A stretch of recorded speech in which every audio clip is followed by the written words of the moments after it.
Okay, ladies and gentlemen, boys and girls, welcome back everyone for a very small lecture of जब 4 घंटा खत्म हो जाता है आज तक कभी पता चला इतने दिन में 2 घंटा तो क्या ही पूरा होएगा, ब्रेक जैसा जाएगा कसम से। Over the years I have had thousands of students who have told me कि जब भी पढ़ के एकदम थक जाते, एकदम बोर हो जाते, एकदम टायर्ड हो जाते हैं, तब हम लोग डीटी उठाते थे पढ़ने के लिए, तो हमको ब्रेक का ब्रेक और पढ़ाई का पढ़ाई हो जाता है। नहीं, you may choose to disagree with this. कोई लोग ब्रेक में एक दूसरे को मरमर करके बोल रहा था, उसको पता ही नहीं कि मैं सुन रहा था। हाइला परसों का लेक्चर 12:30 से 5 4.5 घंटा डीटी का, एक दूसरे को ऐसा बोल रहा था, वो बोलते बोलते मैंने सुन लिया। अब कान बंद करके तो नहीं चलूंगा, आगे पीछे देख के बोलना चाहिए। हाइला 4.5 घंटा डीटी, हाइला अभी तुम्हारा हाइला मैं करूंगा 4.5 घंटे, अभी परसों आने दो। ओके, अरे हाँ परसों किधर, कल ही तो है, अभी थोड़ी ऑल्टरनेट लेक्चर थोड़ी चल रहा है। हाँ, वेलकम, कल ही। हाँ 4.5 घंटा, अभी तुम्हारा बैंड नहीं बजाएगा ना 4.5 घंटे में, तो देख लेंगे। मेरा तो फाइनल का बैच नियर कंप्लीशन है। This Saturday my CA final batch is getting over. उसके बाद 1 से 8.5 लेके तुमको 5-7 दिन में खत्म कर देगा तुम्हारे से।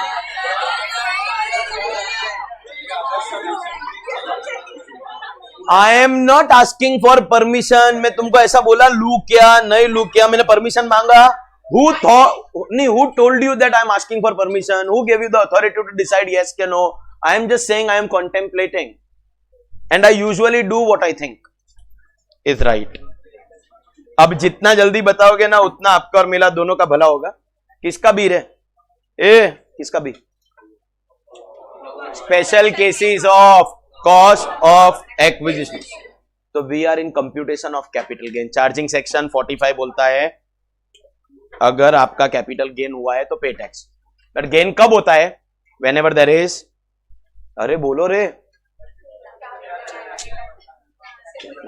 When ever there is capital asset and taxable transfer, तो गेन ट्रिगर होगा and then we compute. GST done, transfer expense done, NSC में तो था ही क्या वो डन। वी आर इनका हुआ।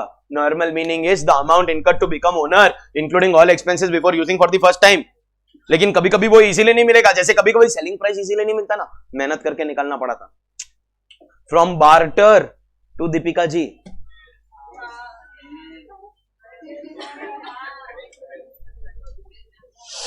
अजब सी।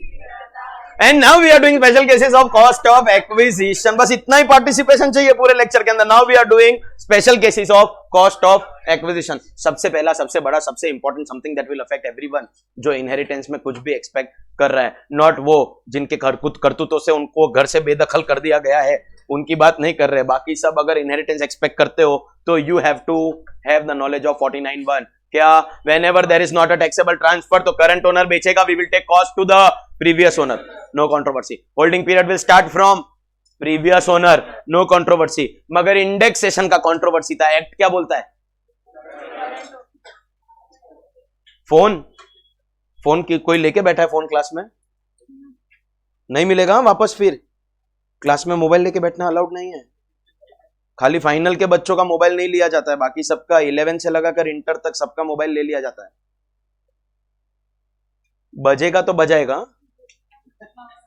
बजेगा तो बजाएगा।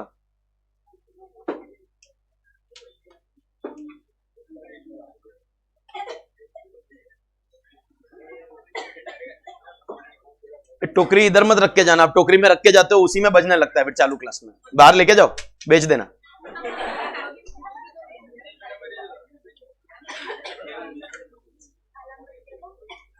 ये बस रे, फटाफट करो, तुम्हें टाइम पास नहीं चाहिए। 2 घंटे का लेक्चर है, don't do my time pass please. हो गया? जिसका भी बजेगा उसको मैं बजाएगा। हाँ, सो वेयर वाज आई? अरे बी नहीं, cost to the previous owner, holding period previous owner, indexation में कंट्रोवर्सी, एक्ट बोला करंट ओनर। मंजुला जैसा के केस में किसी को पूछेगा ना कि कौन बोला, वो भी प्रीवियस ओनर से। कोई ये बोलता है मंजुला जैसा बोला, मंजुला जैसा नहीं बोला, बॉम्बे हाईकोर्ट बोला। In the case of Manjula जैसा के indexation will also be taken from the year of acquisition by the. समझ में आता है सबको मैं क्या बोल रहा है? वो लेना कंपलसरी है, cost to the previous owner. अच्छा, इंडेक्सेशन कहां से लेने का, for that we will write a note. Cost to the previous owner is compulsory, that is not optional. और अगर प्रीवियस ओनर को भी नॉट अ टैक्सेबल ट्रांसफर से मिला है तो ultimate previous owner, second option. The cost, ये cost of acquisition ही चल रहा है, cost of depreciable assets.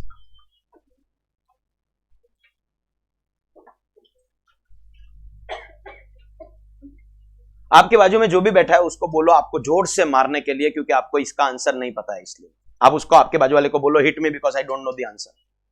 Tell the person sitting next to you, hit me because I don't know the. नहीं तो एक काम करो, आंसर बोलो. डेप्रिशिएबल एसेट्स में कैपिटल गेन आता है, कब आता है? When the block ceases to exist. वो कब होता है? या तो क्वांटिटी गया या अमाउंट गया, नेगेटिव बन रहा है, कैंसिल करके बोलेंगे मैक्सिमम इतना. Selling price is the actual amount. Cost क्या था वो पूछ रहा हूं, और वो जो वहां पे सीखा है वही इसका आंसर है. नहीं, lectures will come and go, professors will come and go, batches will come and go, subjects will come and go. Please do not ensure that attempts also come and go. Which attempt you clear CA, no one else, but only you have the right to decide that. This attempt is the last attempt, you have to tell yourself. And for that, direct tax expects that what was taught to you on the first day, definition of person, you should know it today. Cost क्या लिया जाएगा? कौन बोला? क्या बोला? कैसे define कर? The WDV of the block. But WDV तो opening plus purchase minus sales होता है ना. यहां पे हम सिर्फ ओपनिंग प्लस परचेस लेगा, क्योंकि माइनस सेल्स तो वो सेलिंग प्राइस बन रहा है ना.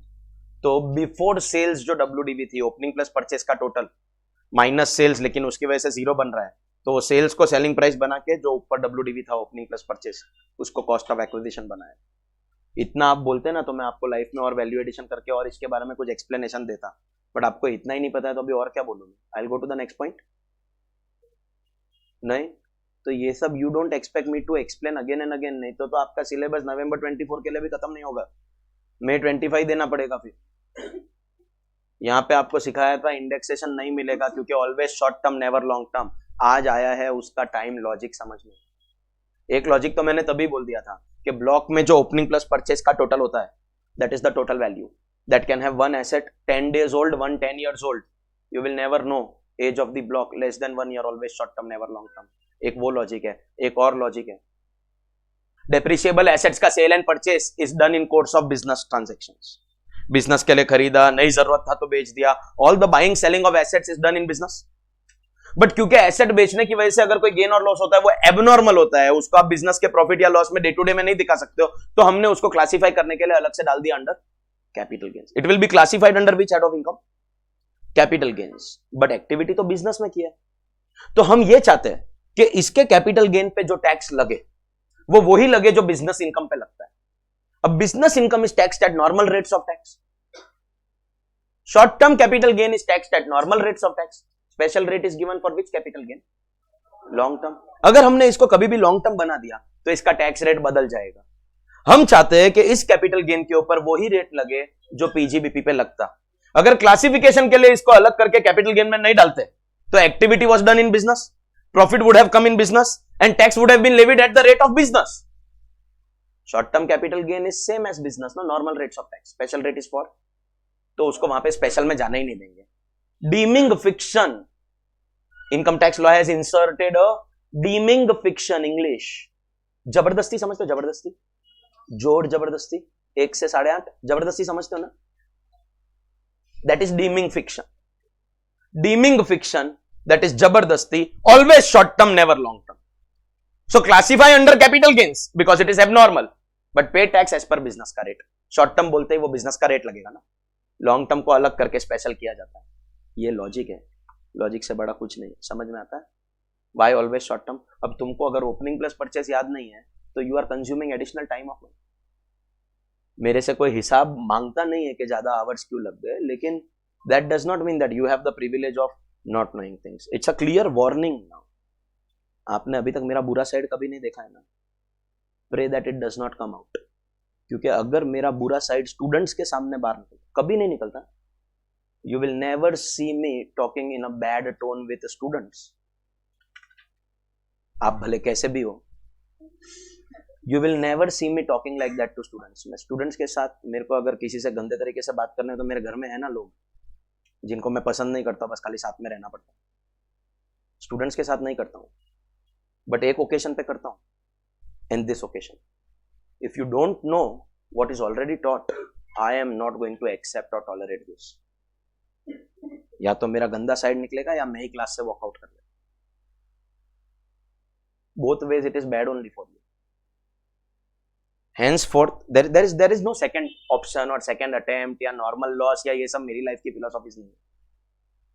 I don't know how you do it, but पहला लेक्चर से लगाकर आज के लेक्चर तक anything that is taught, I will ask the class in general, और I may just जो ज्यादा इधर उधर डिस्ट्रैक्टेड रहते हैं, मर्जी में आते तब लेक्चर बंक करते हैं, मर्जी में आते नहीं आते, उनको रैंडमली उठा के, गर्दन से उठा के, irrespective of caste, community, creed, religion और जेंडर, खड़ा करके पूछेगा, तुमको आंसर देना पड़ेगा because you are absent in the last class. Supposing last lecture में मैंने कुछ पढ़ा ना, special cases of GSC, I know it for a fact कि किसने किसने बंक मारा है। आपको क्या लगता है मेरा ध्यान नहीं है? कौन सा स्टूडेंट कब आया कब नहीं आया उसको याद नहीं होगा, मेरे को याद है। And irrespective of batch size, आप तो 80-100 के बैच के साइज के हो, मैं 500-500 बच्चे का बैच पढ़ा है, वहां पे भी मेरे को सबका ध्यान देता, ये मेरा काम है। I will randomly pick you up and ask you to answer questions. फिर या तो आप बाहर निकलोगे या मैं बाहर निकलूंगा। आपका बाहर निकलना ज्यादा सेंसिबल है, मेरा बाहर निकलना बाकी सबको भी नुकसान करेगा। This there is no second attempt on this. If I have taught you something, आज ही बोल रहा हूं, बुक खोल के चालू कर देना, पहले के चैप्टर्स पढ़ने। Start. I know there are few very good students जो नया स्टडी मटेरियल आ गया है, उसके भी सब क्वेश्चंस हाउस प्रॉपर्टी के, सैलरी के कर चुके हैं, but I want everyone to excel in the exams. 2-4 बच्चे अच्छा रिजल्ट लेके आएंगे, हम तो बुक में छापेंगे हमारे बच्चों ने अच्छा रिजल्ट लाया, हमारे एडमिशन भी होंगे। Who is at loss? You या बदनामी सीए कोर्स का जो आप करोगे, बट रिस्पॉन्सिबिलिटी इज योर्स, क्योंकि जिसको क्लियर होना है वो तो हो ही रहा है, वो तो हो रहा है। आप फाउंडेशन क्लियर किया मतलब आप में टैलेंट तो है, नहीं तो उधर ही अटक जाता है। टैलेंट तो है आपके अंदर, but if you don't want to utilise it तो नहीं चलेगा। This is, don't take it as a warning, there is no second attempt in this. सीधा एक्शन लिया जाएगा। आज के बाद I don't want this situation again where I have taught you something and you are absolutely blank, you don't even know के चल क्या रहा है। और WDV आपने बोल भी दिया तो WDV डिफाइन करना पड़ेगा, खाली बोलने से नहीं काम चलेगा। What is the cost of depreciable assets? Opening plus purchases, that is the WDV before sales. Sales के पहले का जो WDV है ना, वो रहेगा। Is that understood? और ऑलवेज शॉर्ट टर्म, क्योंकि PGBP का रेट लगेगा, इसलिए लॉन्ग टर्म बनाते ही रेट चेंज हो जाएगा। और एक और लॉजिक है कि टोटल वैल्यू में क्या एज है ब्लॉक का, we don't know. For these reasons it is always going to be short term, never going to be long term. Next, cost of self generated assets.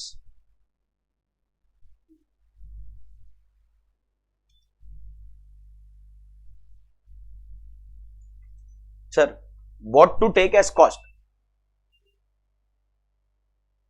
वो बाद में, पहले क्या, what do you mean by self generated asset? If I have to give you example, what can be example? Example like goodwill, example like brand, ये आपने मेहनत से बनाया रहता है। इसमें भी देखिए, लेट मी बी क्लियर, ऐसा भी तो हो सकता है कि ये आपने परचेज किया किसी और का, तब तो जो भी एक्चुअल कॉस्ट है, and it's not a special case, तब तो जो एक्चुअल कॉस्ट होगा वही रहेगा ना यार।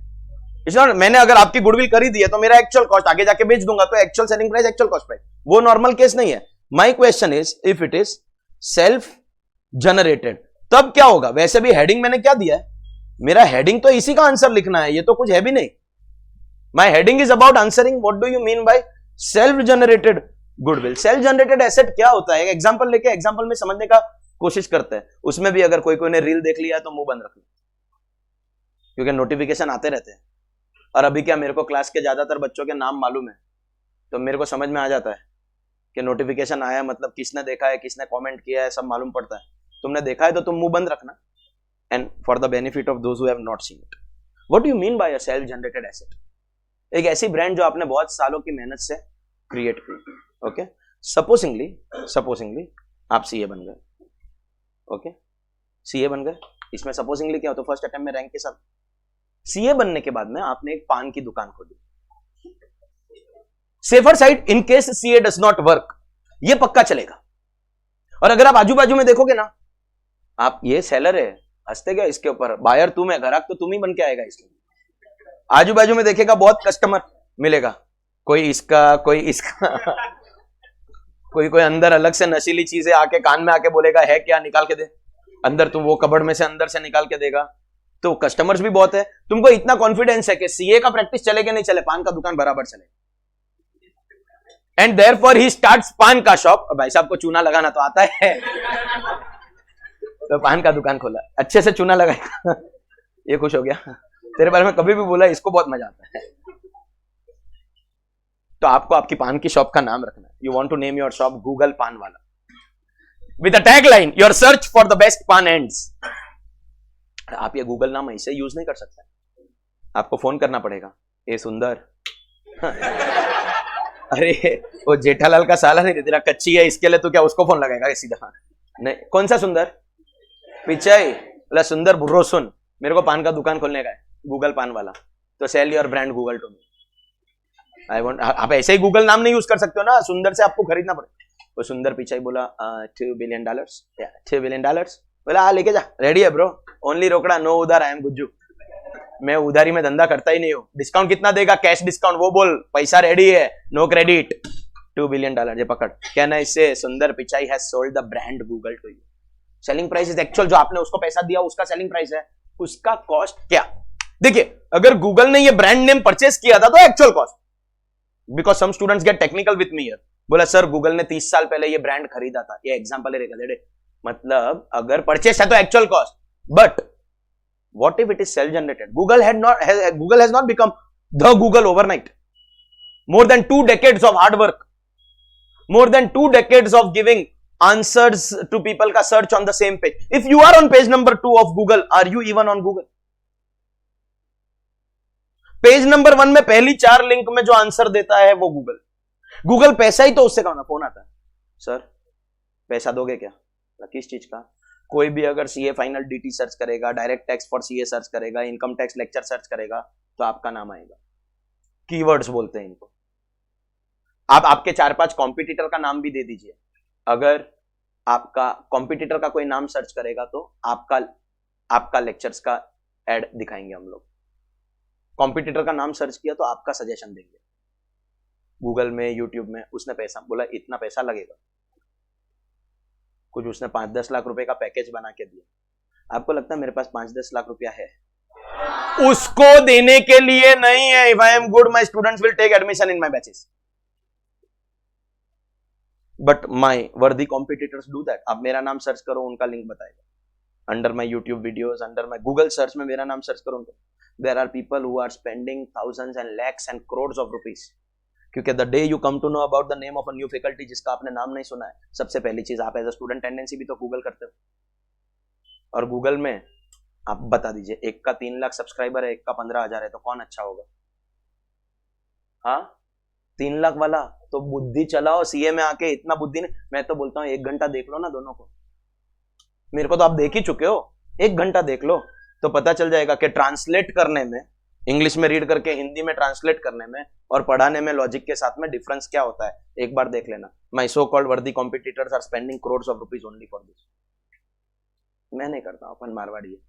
गूगल का एक और तरीका है सर्च में ऊपर आने का, जिसका बार बार सर्च होता है ना, बार बार, तो वो गूगल उसको ऑर्गेनिकली ऊपर, अनपेड ऊपर लेके आता है। मैंने एक बार अपने व्हाट्सएप स्टेटस में लिख दिया था, search CA Siddharth Surana on Google and see the magic. और इंडिया में ऐसा मैजिक देखने के लिए इतने फ्री लोग बैठे हैं, खाली उनको देखना है कि सी द मैजिक, जैसे वो आता था ना, forward this to 7 people and see magic in 7 days।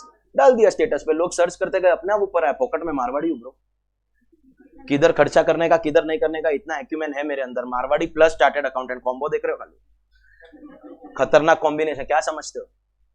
I know very well where I have to spend and where I don't have to, so let my competitors do it, my students know me. उसके बाद भी it is likely कि तुम articleship join करेगा ना, तुम्हारे दिमाग में गोबर तो भरा जाएगा, क्योंकि क्योंकि जगह जगह पर उन्होंने बंदे फिट करा के बैठे हैं। जिधर भी ऐसा लाइक्लीहुड है ना कि स्टूडेंट्स विल डाइवर्ट, उधर उधर स्पेशली फाइनल सीए के अंदर उन्होंने वहां पे बंदे बिठा के रखे हैं ताकि वो आके आपको कन्विंस कर ले। ओके, बट खैर at the end of the day where to enrol where not to enrol is strictly your matter of choice. मैं मजाक मजाक में भले रोज बोलता गया कि प्री बुकिंग का एडमिशन ले लो, पॉइंट इज मत लो। मेरे को सच में कोई फर्क नहीं पड़ता, because I make money even when I am sleeping. मत लो। तुम्हारा एक जन का 15-18 हजार रुपया नहीं मिलना से मेरे को नुकसान नहीं है, पर तुमको मैं नहीं मिलना। अब जाके तुम मॉनेटरी नॉन मॉनेटरी नुकसान फायदा अगर कैलकुलेशन करोगे तो you will come to know what I am talking about. This is Google for you. Google एक ऐसी जगह है जहां पे खाली सर्च में ऊपर आने के लिए करोड़ों रुपया लोग खर्चा करते हैं, क्योंकि लोगों का सर्च करने वालों का ब्लाइंड फेथ है। साथ ही साथ गूगल में रिव्यू करने के लिए पैसा दिया जाता है। सबको 1000 रुपया दूंगा, जो भी गूगल में 5 स्टार रेटिंग देके अच्छा टेस्टिमोनियल देगा 1000 रुपया दूंगा, ऐसा लोग बोलते हैं। स्टूडेंट्स को नहीं बोलते हैं, नहीं तो पकड़े जाएंगे ना। वो स्टूडेंट को मैं बोलेगा इंटर के बच्चे को मेरा रिव्यू लेकर 1000 रुपया दूंगा, मतलब मैं गंदा हूं, जबरदस्ती पैसा देके करवा रहा हूं। मैं स्टूडेंट्स को बोलता हूं अगर तुमको लगता है कि अच्छा है तो तुम देना, नहीं तो कोई बात नहीं। गूगल रिव्यूज में कोरा करके एक वेबसाइट आती है, एक ऐप आता है, कुछ भी सवाल पूछो वो जवाब देंगे लोग। तो आप सवाल पूछना, आप और आप दोनों मेरे पेड एम्प्लॉइज, आप सवाल पूछना who is best DT faculty, ये बोलेगा सिद्धार्थ सुराना। ये सबको मैंने पैसा देके रखा है। I don't do this, my were the competitive. क्या गंदा बोला, बहुत पॉजिटिव, लेकिन मैंने किसी को पैसा नहीं दिया। जिसने बोला होगा वो जेन्युइनली बोला होगा। ओके, आप 50-100 लोगों का अगर एक का ही होगा ना, 2-3 ना, लेकिन जिसका 100-200 है ना, वो इतना है ना, ऑर्गेनिक नहीं होता, वो पेड होता है। So supposingly everyone is my paid employee. सबको पैसा दिया, किसी ने बोला बेस्ट है, ये है वो, अच्छा उसमें नेचुरल लगाने के लिए 1-2 बहुत गंदा है करके भी लिखेंगे, वो भी पेड स्टाफ होते हैं। और जो गंदा लिखेगा उसको गाली 4 लोग देंगे, बोला तू अकेला खराब होएगा। एकदम नेचुरल लगता है। Social media has become a place of, it is more important to look good rather than being good. और तब जाके ऐसी कंपनियां पैसा कमाती है। 20 साल से ज्यादा का हार्ड वर्क, इतना हार्ड वर्क के तुम 2 वर्ड लिखो और वो सेंटेंस कंप्लीट करता है। गूगल है कि बीवी है, मेरे को समझ में नहीं आता। बोलना चालू करता है उसके पहले पूरा खुद ही बोल देता, ये पूरा बोलने भी नहीं देता। मैंने बोला टुडे, टुडे क्या, टुडे क्या, कल क्या, आज क्या, अरे बोलने तो दे, क्या टुडे क्या। गूगल कभी कभी तो बीवी जैसा, कसम से बोल रहा हूं, तुमको एक्सपीरियंस है, मेरे को एक्सपीरियंस है, मैं बोल रहा हूं। मैं एक वर्ड बोला वो पूरा बोलता है। तुम्हारे साथ हुआ है? बीवी वाला नहीं रहा, गूगल वाला। 2 वर्ड बोला उसने पूरा बोला।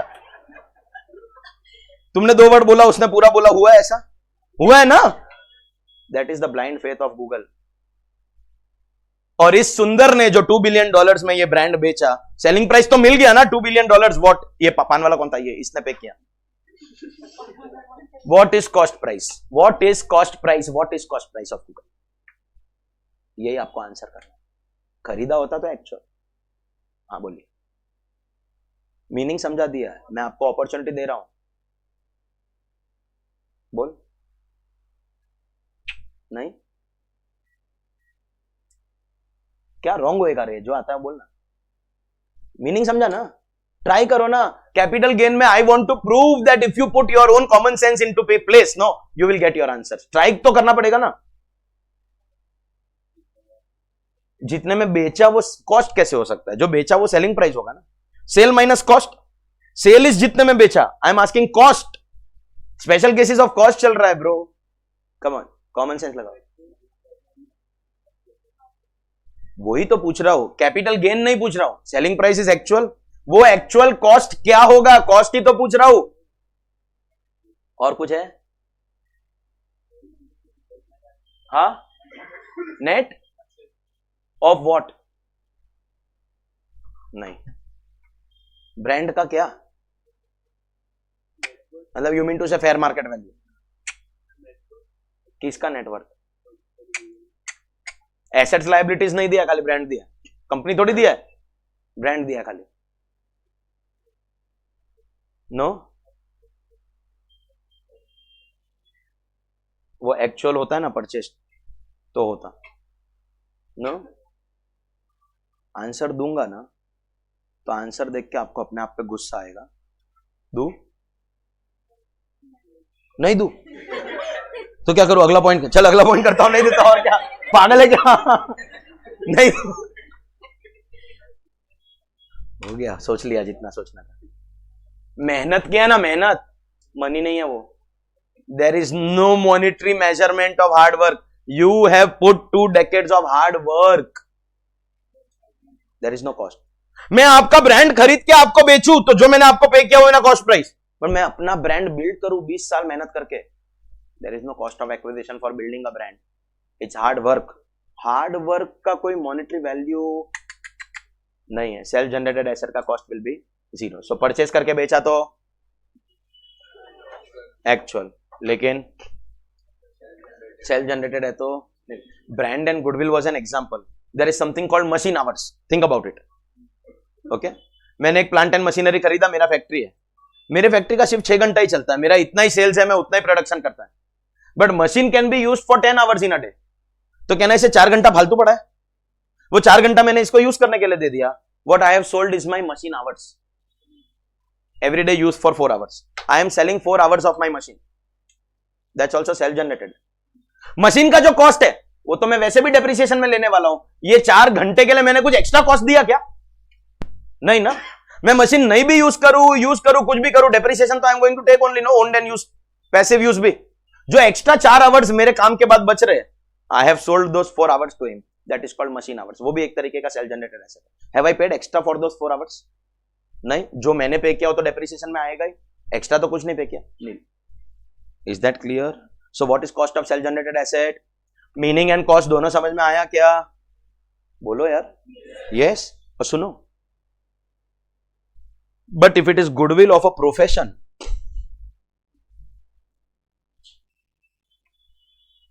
वो नॉट टैक्सेबल है। Goodwill of a profession is not taxable. Reason क्या है? मैं अगर मेरा ब्रांड मैकडोनल्ड्स बेच देता हूं आपको, तो इस ब्रांड का इंटेंजिबल एसेट आपके पास आएगा, तो बर्गर कैसा बनाने का, that you will gate know that technology. तो आप मेरे से खरीद के जो बर्गर बनाओगे वो सेम होएगा जो मैं बनाता हूं, only the ownership is changing. Burger same रहेगा तो कस्टमर का लॉयल्टी सेम रहेगा, because taste of the burger is still same. तो सामने वाला कमाएगा ना इसमें कुछ ना कुछ। Profession is human service. मेरा सीए फर्म है, मेरा बहुत सारे क्लाइंट्स हैं, मेरे नाम से वो लोग जुड़े और मैंने जो सालों साल सर्विसेज दिया है, based on that they are associated with me. If I sell my CA firm, होता है बहुत सारा, मैंने तो आपको ये अपॉर्चुनिटी वेटिंग फॉर यू बोला है, that most famous big chartered accountants are verge of retirement, and that is the opportunity for your generation, and that's a one time opportunity. अगली बार सीधा आपके बच्चे बड़े होंगे तब आएगा, सीधा तब आएगा, मैं बोल रहा हूं। ओके, या तो मेरे पेरेंट्स की जो जनरेशन है तभी आई थी, या आपकी जनरेशन में आ रहा है कि आप नए फर्म्स खोल सकते हो क्योंकि पुराने सीए रिटायर होने वाले हैं। तो they will sell their firm, but वो क्लाइंट उनके साथ जुड़े हुए रहेंगे क्या, नहीं, कोई गारंटी नहीं है, क्योंकि वो आदमी देख के आए थे, बर्गर देख के नहीं आए थे। Come on, use your brain and understand. जो गुड्स बेचता है ना, उसकी कस्टमर लॉयल्टी अफेक्ट नहीं होगी, because goods won't change. But जो सर्विस बेचता है, सर्विस तो पर्सन टू पर्सन है ना, वो तो फिर लॉयल्टी अफेक्ट तो होगा ना। करेक्ट हो ना? अगर आपको बोला सर्विस में कोई फैकल्टी है, अभी आप एक फैकल्टी को देख के जाएगा, लेकिन और अगर आप देखेगा कि आपने कोई ब्रांड ज्वाइन किया है and the faculty for home you don't join, तो क्या आप कंटिन्यू करेगा? क्या नहीं करेगा ना, वो आदमी वाला सर्विस है ना। So there may not be much value of professional goodwill, because the customers only may not continue. CA firm के क्लाइंट्स या कोई क्लिनिक बिक गया तो उसके जो पेशेंट्स है, दे मे नॉट कंटिन्यू, एंड इसलिए goodwill of profession is not taxable. Cost भले उसका भी 0 है, लेकिन टैक्स लगने वाला नहीं, एग्जाम्प्ट है। लॉजिक समझ में आया क्या? So what is cost of purchased asset? Actual. Self generated asset 0, लेकिन if it is goodwill of business it will be taxable, goodwill of profession will not be taxable. Meaning clear? Everything else clear? Fantastic. Next, cost of bonus shares and securities. Bonus shares ही समझ लो, debenture तो कौन सी company देगी bonus में? You know what is bonus? Then tell me the cost. Come on, last time I know when I said the answer some were disappointed, बोला थोड़ा सा दिमाग लगाता तो पता चल जाता कि मेहनत किया है, खर्चा नहीं किया है, इसलिए 0। थोड़ा दिमाग लगाओगे तो पता चल जाएगा, ट्राई करो। रबिश। हाँ, और किसी को कुछ बोलना है? हाँ, मैं तो पूछ रहा हूं, मीनिंग मालूम है ना तुमको? तो अगर मीनिंग मालूम है तो you know what is cost. Come on, you don't pay anything, face value आप भरते थोड़ी हो। Reserves account debit to share capital होता है रे, कैश बैंक थोड़ी होता है। करेक्ट और नो? तो 0 except a case which is given in section 55 subsection 2। एक मिनट, यहां तक आपको समझा? तो what do I have to explain? Trust issues अगर आपको है भी, के साला बोल रहा है बाद में करवाएगा नहीं, तो मैं अभी करवा लेता हूं। सेक्शन नहीं है trust issues, I know that, कोई कोई को होएगा, सबको नहीं है। सेक्शन 55(2) अगर ये करवा लूंगा तो जो एक्स्ट्रा पार्ट लिखा है that will also become clear, पहले ही करवा लेता हूं। The option, let me start this explanation by using the word option. Option of fair market value on 1401. What is the significance, relevance, importance of this year 0102 as far as capital gains is concerned? This is the base year and 1401 is the beginning of the base year.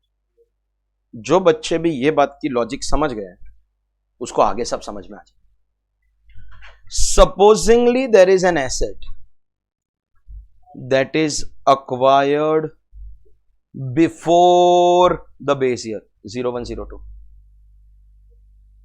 क्या ऐसा possible है कि आपने 1995, 96, 97, 98, 99 में कोई asset खरीदा, you are selling it today? Specially assets like jewellery, gold, immovable property which have got long running value. वो गाड़ी आपका 95 में खरीदा हुआ आज गाड़ी नहीं होगा, भंगार होगा वो, but immovable property and jewellery में तो होगा।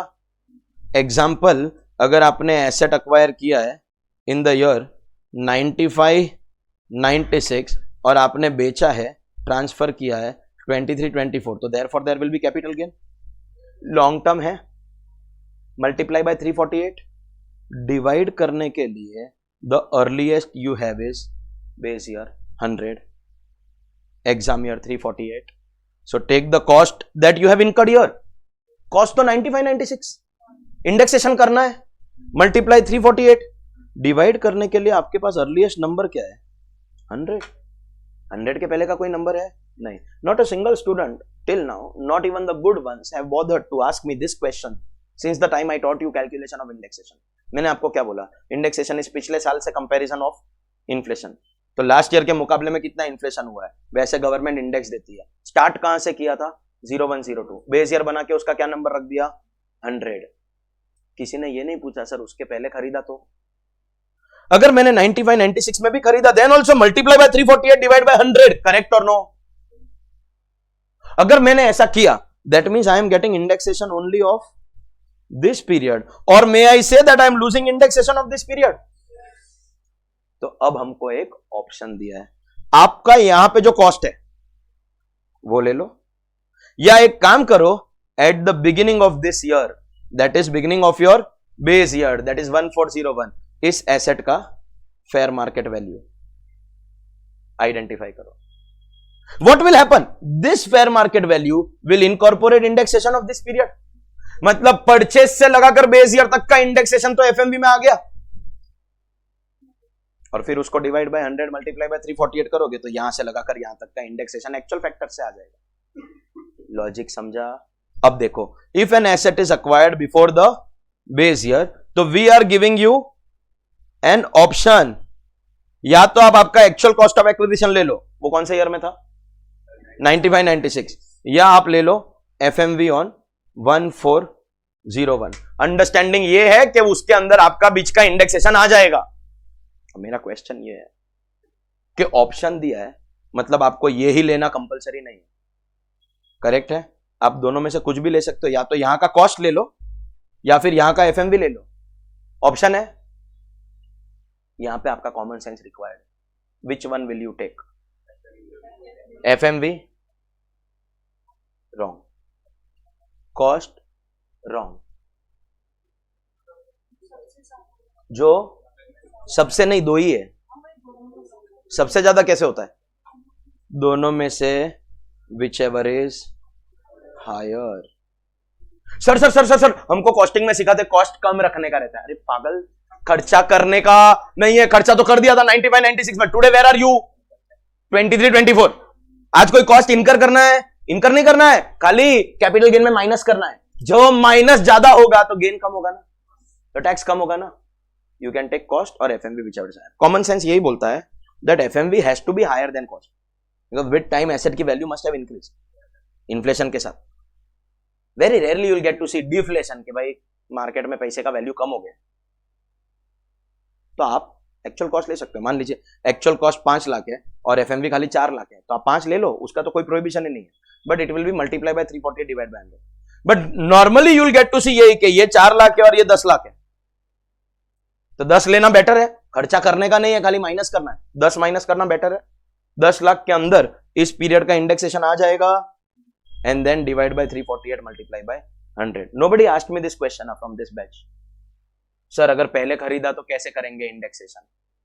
But without you asking, is it clarified? क्योंकि पूछ भी लिया होता तो भी यही बोलता है, इधर बताऊंगा, रुक जा। So now is it clarified? Yes, some assumed कि सर मेरे को डाउट तो आया था, लेकिन मेरे को लगा आप बताने ही वाले हो इसके लिए, है ना? है ना? है ना? है ना? झूठे लोग। हाँ, you understood? Whenever an asset is acquired before the base year, what is the option that we are giving you? Actual cost or FMV, whichever is higher. Is that clear?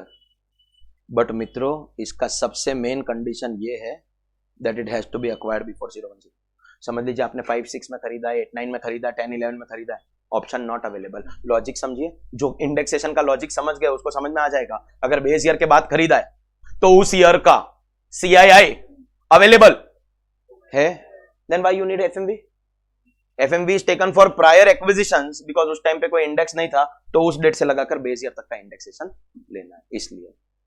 Have you all understood? So whenever an asset is acquired before the base year, we will take actual cost और FMV on 1401, whichever is that understood everyone? Logic के साथ understood everyone? Logic is more important. Logic से बड़ा कुछ भी नहीं है bro. This option is available for all assets. क्या लैंड में आप ये कर सकते हो? कॉस्ट और एफएमवी विचर्स है, subject to that one and only condition. क्या? Acquired before base year.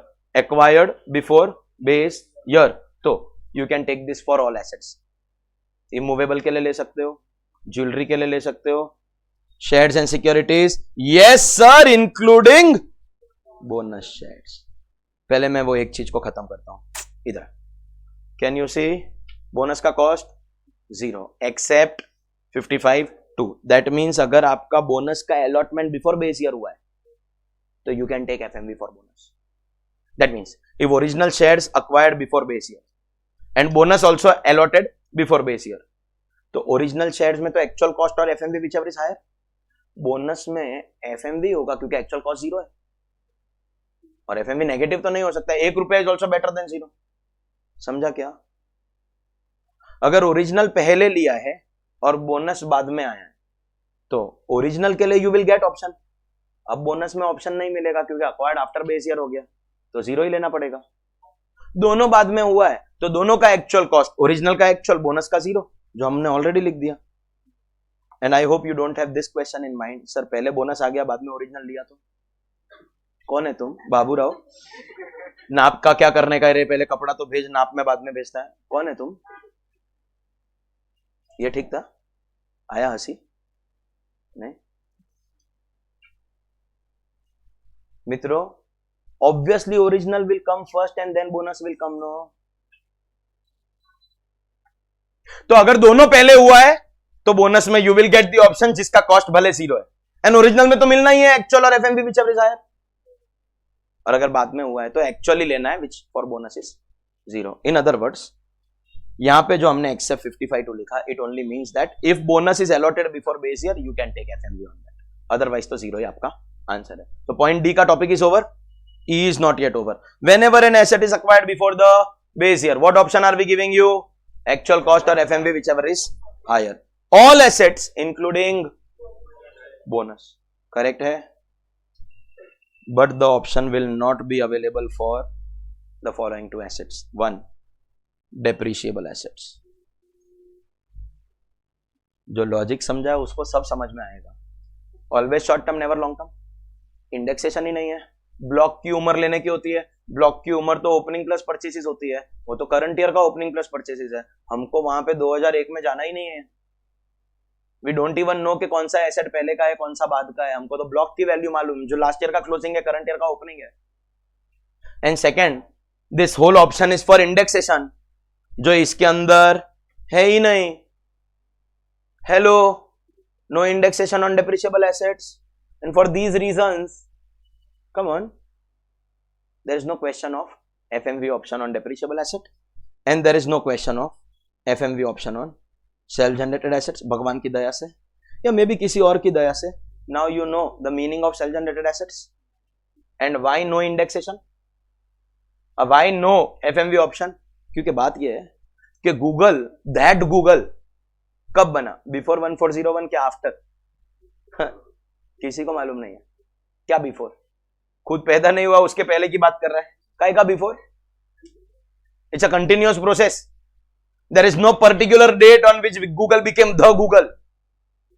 कोई एक दिन अचानक से ओवरनाइट हीरो. कौन है? एंजल प्रिया एक दिन में ओवरनाइट में, या कौन है वो कौन सी वो आंटी थी, उन्होंने ऐसा आपके हिमेश रेशमिया के स्टाइल में गाना गाया था, 4 दिन के लिए फेमस हो गई थी. रानू मंडल. क्या था गाना उनका?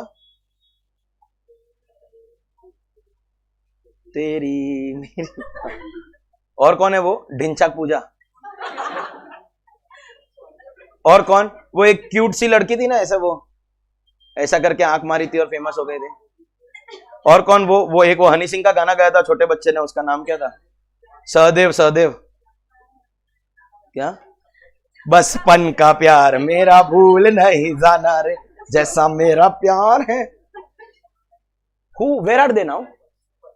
जो ओवरनाइट हिट होता है ना, जो ऐसे ऊपर जाता है ना, वो ऐसे नीचे गिरता है. हाँ, कच्चा बद. और क्या करके देख. हाँ, ये क्या था? बादल बरसा नहीं, तेरे वास्ते फलक से मैं चांद. क्या था ये?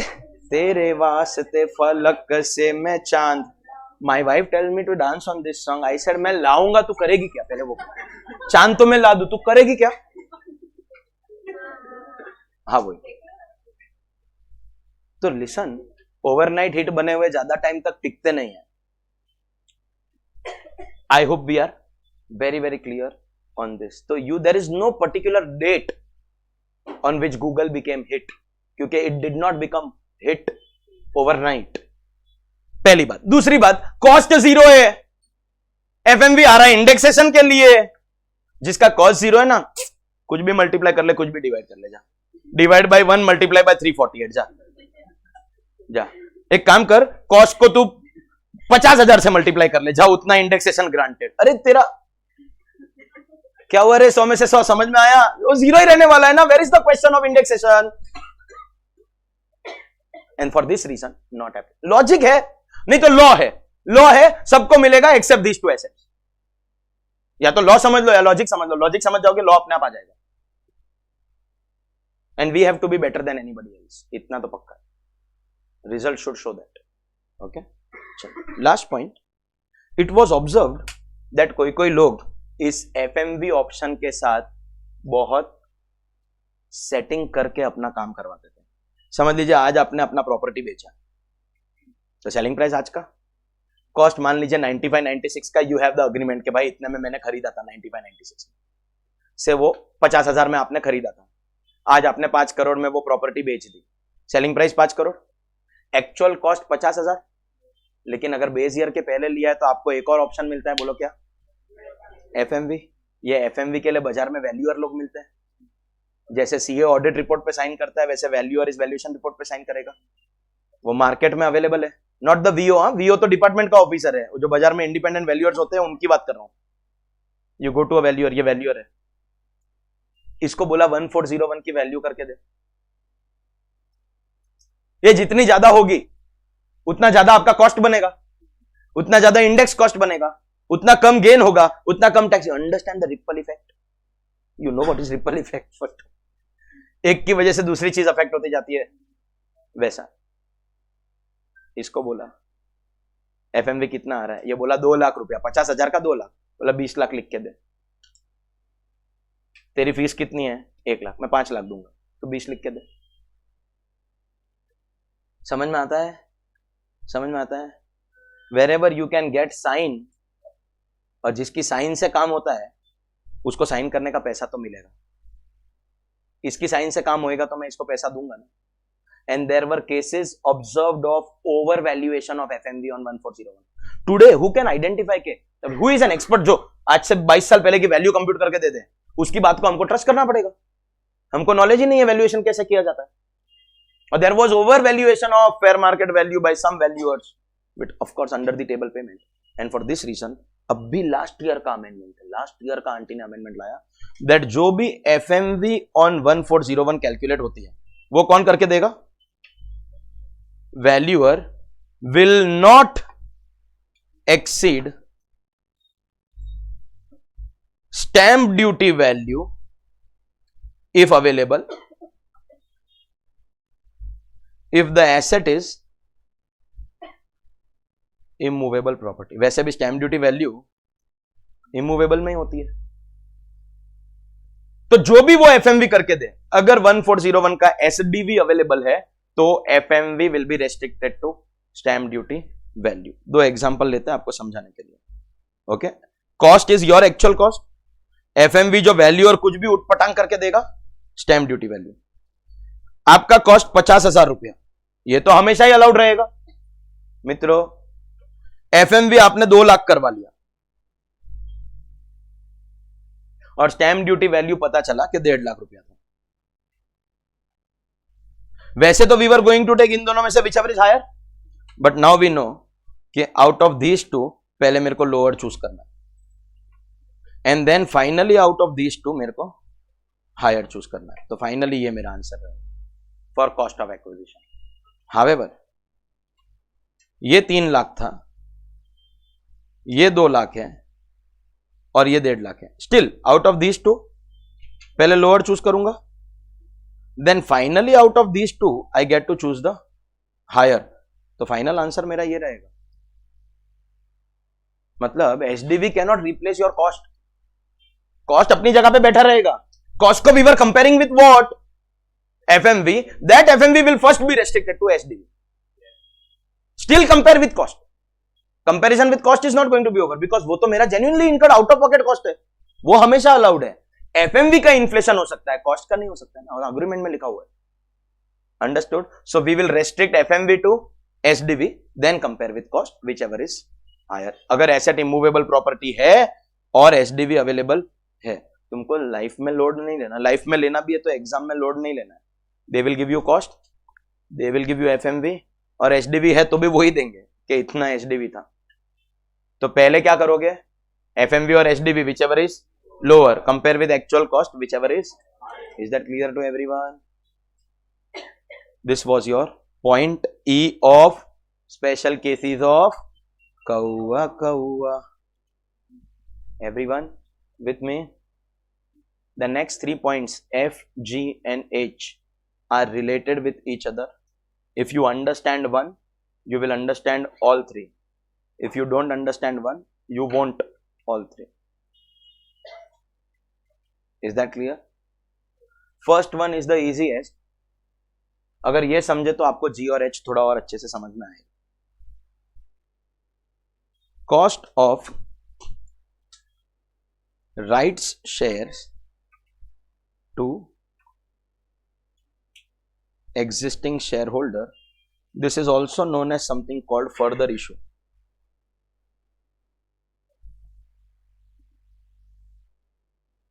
और जिसके बारे में आप लोगों को कोई आइडिया है? किधर पढ़ा? AS13 में इन्वेस्टमेंट अकाउंटिंग। तू नहीं आया था? अच्छा, अर्ली बर्ड में हो गया। You understand why we keep early bird batches for CA inter. Portion भी जल्दी होता है और आपका खत्म भी जल्दी होगा, और आपको फी का भी डिफरेंस होता है। फी डिफरेंस ऑफ कोर्स होता है अर्ली बर्ड एडमिशन वालों को, और आपका बहुत सारा चैप्टर्स भी हो जाता है जो आपको आगे भी काम आता है। इसलिए फाइनल में अर्ली बर्ड वाला ही लेना। अपनी मार्केटिंग किया मैंने, किधर ना किधर तो लोग है ना, अर्ली बर्ड वाला ही लेना। आजकल कोई कोई कोचिंग क्लास में क्या चल रहा है मालूम? बच्चा जब 11th में आता है ना, तब उसको 11 से CA फाइनल का एक 5 लाख रुपए का पैकेज बना के दे देता है। बोलता है हर साल लाख लाख रुपया देने का। तुम्हारे से एडवांस ले लिया, बाद में तुमको 11 जमा नहीं, अभी तुम फंस गए। ऐसा भी चल रहा है। 11th में CA फाइनल का एडवांस ले लेता है। कोई कोई तो फाइनल तक पहुंचता भी नहीं है। भाड़ में जा, हमको क्या करने का। एक लेवल तक का early bird is okay, that also once you have appeared the previous exam. और उसका सिस्टम तो यही है ना कि if you don't clear you get your refund. उतना अर्ली बर्ड करने का होता है। इतना अर्ली बर्ड नहीं रहे। क्या चल रहा है? इंजीनियरिंग चल रहा है क्या? 5th स्टैंडर्ड का बच्चा JEE की तैयारी कर रहा है और उसको भी बोलते हैं कोचिंग क्लास वाले तुम लेट है रे पागल, तुम मम्मी के पेट में था तभी आने का था, लेट हो गया तू। नहीं, यू डोंट नो दिस। हाँ, तो जिसका जिसका नहीं हुआ है please understand. Okay, what do you mean by further issue? एक कंपनी ने एग्जिस्टिंगली शेयर इशू करके रखे हैं, तो there will be shareholder in a particular proportion. अब कंपनी को नया इशू लेके आना है, मतलब company wants to issue more share, मतलब शेयर कैपिटल बढ़ेगा। ये नए इशू दो टाइप के होते हैं, it can be bonus share और राइट्स। डिफरेंस सिर्फ इतना है that when we are giving bonus, it is reserves and surplus account debit to share capital. That means bonus is free.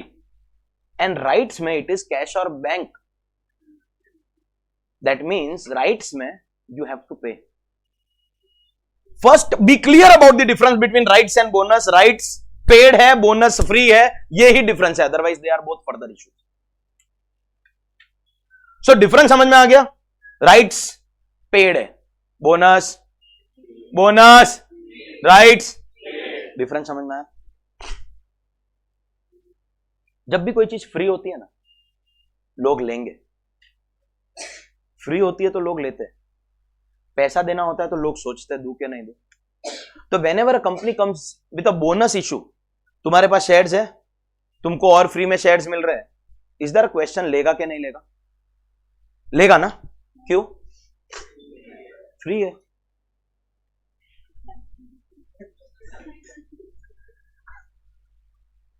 No resemblance to any person living or dead, all characters are fictitious. लेकिन यही अगर आपको उधर ही बोल दिया होता कि पैसा देना पड़ेगा,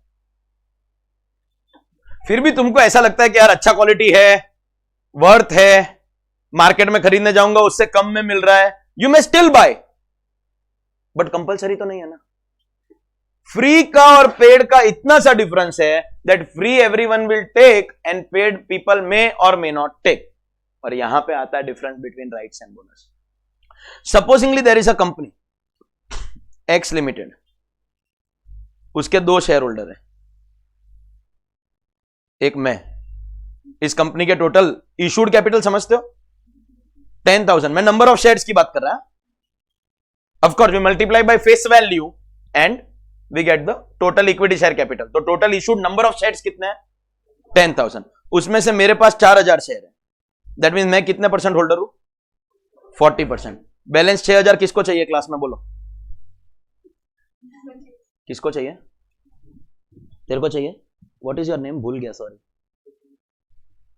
तो पूछा ही नहीं था कभी आज तक, क्योंकि अनसुना नाम आ रहा है। Hitanshu, very good. Hitanshu surname परब, PARAB, हितांशु परब। कसा आहेस? हाँ, क्या चाहिए? अरे एग्जाम्पल है बाबा।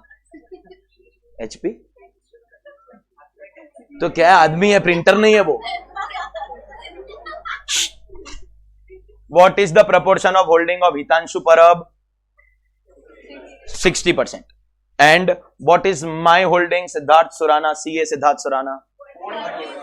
40%. अब प्रॉब्लम यह है कि जब भी कंपनी में कोई भी डिसीजन मेकिंग आती है, एक इसका वोट एक मेरा वोट, इसके वोट से ही सब डिसाइड होता है, क्योंकि मेजॉरिटी शेयर होल्डिंग इसके पास है. Once you hold more than 50% of the face value everything. असली गुंडा तो ये है, ये दादागिरी चला रहा है. मेरे को बहुत गुस्सा आता है, हर बार मेरा हर डिसीजन ओवरराइड कर देता है. Every time I am angry but I can't do anything. तो मैं एक मस्त आइडिया निकालता हूं.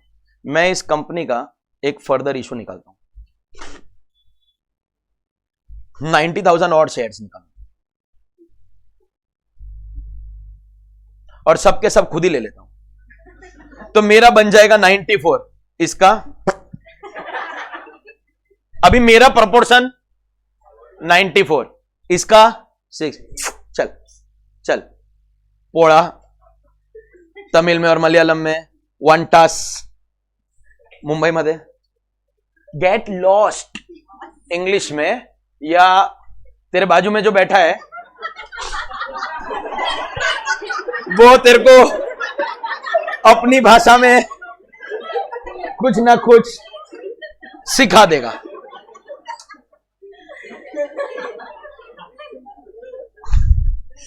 तुम कितने समझदार लोग हो ना. तुमको खाली इसका नाम लिया कि ये शर्मा बोलेगा तो कैसे बोलेगा, सबको समझ में आ गया. ये भी बोला तो नहीं ना इसने अभी वाला. मैंने तेरे को वही बोला जो शर्मा ने तेरे को कान में बोला. चल इधर से फुट. Get lost.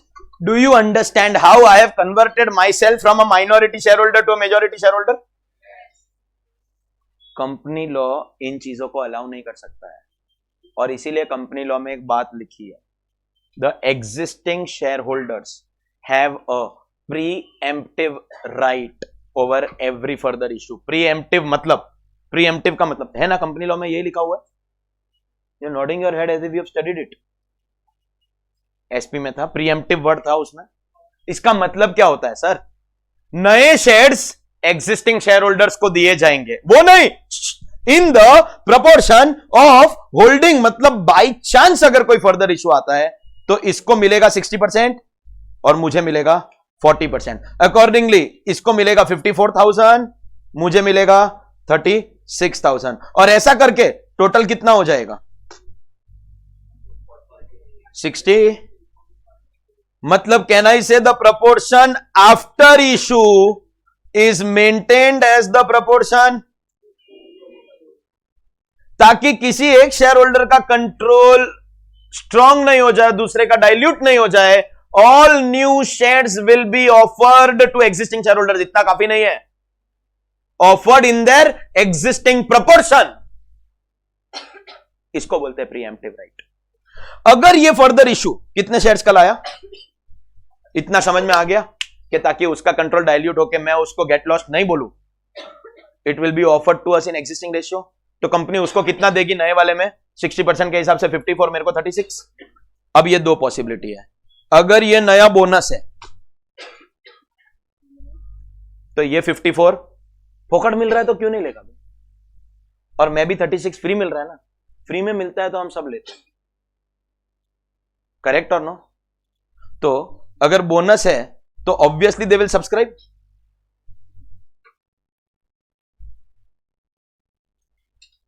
And what is the cost of acquisition? अरे ऑलरेडी डन, 0 या पहले हुआ था तो एफएमडी. बोनस का कर ही नहीं रहे हम, जो पढ़ रहे हैं वो अब आएगा. राइट्स. राइट्स मतलब पैसा देना पड़ेगा. मिलेगा इसको कितना? नंबर ऑफ शेयर्स में there is no discussion. Existing ratio, how much he will get? 54, 36, 60-40 के रेशियो में. लेकिन पैसा देना पड़ेगा, मतलब इसको 54 का पैसा देना पड़ेगा और मुझे 36 का पैसा देना पड़ेगा. फ्री होता तो हम दोनों ले लेते. Now I will finish the topic of bonus and not discuss. We are talking about paid वाला. पेड वाला, अरे हेडिंग क्या लिखा है? बोनस खत्म हो गया है, राइट्स की बात चल रही है. पेड वाला, पेड वाला, पेड वाला. He has to pay for 54, I have to pay for. Here do you understand there is a question कि मैं लू के नहीं लू? क्योंकि जब पैसा देना पड़ता है ना तब आदमी सोचता है, करेक्ट और नो? लू के नहीं लू? तो फॉलोइंग आर द पॉसिबिलिटीज. अगर एग्जिस्टिंग शेयर होल्डर ने सब्सक्राइब किया तो will he pay money and take it from the company? तो जो भी उसका एक्चुअल कॉस्ट ऑफ एक्विजिशन है वो ही आपका आंसर है. कंपनी को पैसा दे के लेगा ना, चाहे वो 54 ले चाहे मैं 36 लू. Is it paid? Will be पे एंड टेक इट. तो जो पैसा दिया वो ही ब्रो. समझ में आता है? पक्का? तो सुन, ये है आपका question. What is cost of right share to existing share holder? जो उसने कंपनी को पैसा दिया वो. It's not even a special case. सच बताओ तो नॉर्मल मीनिंग क्या था कॉस्ट ऑफ एक्विजिशन का? Actual paid. ये भी एक्चुअल पेड ही है. तो is this a special case? Is this a special case? नहीं. लेकिन this point F will serve as a base for you to understand. कोई नहीं है क्या? It's very warm. तो एसी थोड़ा कूल करना. हाँ, coming back to the point. What was the point? If you subscribe तो you have to pay. This is very easy. This is normal meaning. ये कोई स्पेशल मीनिंग नहीं था. Special कब बनेगा? जब आप सब्सक्राइब नहीं करेंगे, which is a possibility here. क्योंकि पैसा देना पड़ रहा है ना. फ्री होता है तो सब लेते हैं. पैसा देना पड़ेगा. करेक्ट है. तो you may choose to say no. अगर आप ना बोलेंगे, you have the option of saying no. तो what will happen? Company will sell to outsider और उसके लिए भी एक्चुअल कॉस्ट ही रहेगा. But between this yes and no there is a third possibility. Is what I have to discuss with you. और उसका base बनाने के लिए ये जरूरी था. Let's be clear. Point F is not a special case. Point F is not a special case. हाँ, point F is going to lay down the base for point G and H. Point F is very clear. Are you clear? ये कोई special case नहीं है, तो normal में नहीं है. Because you have to पे. लाइकवाइज अगर मैं ना बोल दूं नहीं चाहिए ये, पर अब ना बोल दे नहीं चाहिए, तो company will sell it to outsider. लेकिन लेडीज एंड जेंटलमैन, ये हां या ना बोलने के लिए ऐसा थोड़ी कि कंपनी ने अनाउंस किया इशू और शाम तक आके बोलो चाहिए कि नहीं. Company law gives you a time ये डिसाइड करने के लिए. 2 months मिलता है under companies act. Now listen to the next few minutes very very carefully, because this will decide क्या पॉइंट जी और एच. ये एफ है ना. एफ तो बहुत इजी है. ये आपका एफ है. एग्जिस्टिंग शेयर होल्डर ने पैसा देके खरीद लिया तो actual cost, that topic is over. लेकिन हां या ना बोलने का एग्जिस्टिंग शेयर होल्डर को कंपनी लॉ कितना टाइम देता है? 2 महीना. तो मैं shareholder 40%, Hitanshu shareholder 60%. 60-40 नया इशू आया. Company has to give both of us in existing ratio. Paid भी है तो भी ऑप्शन रहेगा. हम पैसा देके ले लेंगे तो एक्चुअल कॉस्ट. हम ना बोलेंगे तो कंपनी बाहर वाले को बेचेगी. लेकिन जब तक हम कुछ नहीं बोलते तब तक कंपनी किसी को बेच नहीं सकती. और हमको कुछ बोलने के लिए company law is giving how much time? 2 months. During this 2 months ये टक्कर रोज कंपनी के पास जाता है. इसको पता है नया इशू आया 90,000. He wants to become share holder in this company. Company please मुझे शेयर्स देना, प्लीज देना. तेरे को चाहिए तो मैं डबल दूंगा, 100-200 ज्यादा ले ले, लेकिन मेरे को शेयर दिलवा दे. रोज जाके कंपनी को बोलता है. कंपनी इसको नहीं बेचेगी बिकॉज इन शेयर्स के ऊपर प्रीएम्प्टिव राइट मेरा और हितांशु का है. वो भी our numbers are also fixed 36 and 54 respectively in our existing ratio. एक चीज हो सकती है, क्योंकि मुझे और हितांशु को इधर पैसा देना पड़ेगा, फ्री में नहीं मिलेगा, तो we may not want to buy it. वर्ष क्या होगा? डाइल्यूट होगा ना मेरा कंट्रोल. तेल लगाने के I don't want so much exposure to one company. मेरे को चाहिए ही नहीं. डाइल्यूट तो डाइल्यूट भाड़ में गया, चलेगा डाइल्यूट होगा तो वैसे भी ना ही बोलने वाला हूं. बट इन बिटवीन यहां पे एक पैसा कमाने का अपॉर्चुनिटी. अगर मैं एक पेपर के ऊपर लिख के दे देता हूं कि सुन रहे कंपनी, मेरा 36,000, मैं उतने के लिए लिख सकता हूं, मेरा उस पर ही राइट है. और हितांशु कितने के लिए लिख सकता है? 54. Do you understand? अगर एक पेपर पे लिख के देता हूं, सुन रहे कंपनी, मेरा 36,000 शेयर्स मेरे बिहाफ पे ठक्कर आके खरीदेगा पैसा देके खरीदेगा, जो तुम मेरे से पैसा लेने वाला है वो टक्कर देगा, उसको बेचो। तो ये 2 महीने के अंदर जिसका नाम मैंने लिख के दिया, company has to sell it to that person. If I want, I will pay and take it.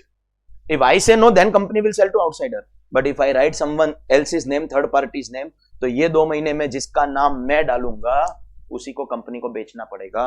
What I have done is I have renounced the right, I have renounced the right in favor of third party.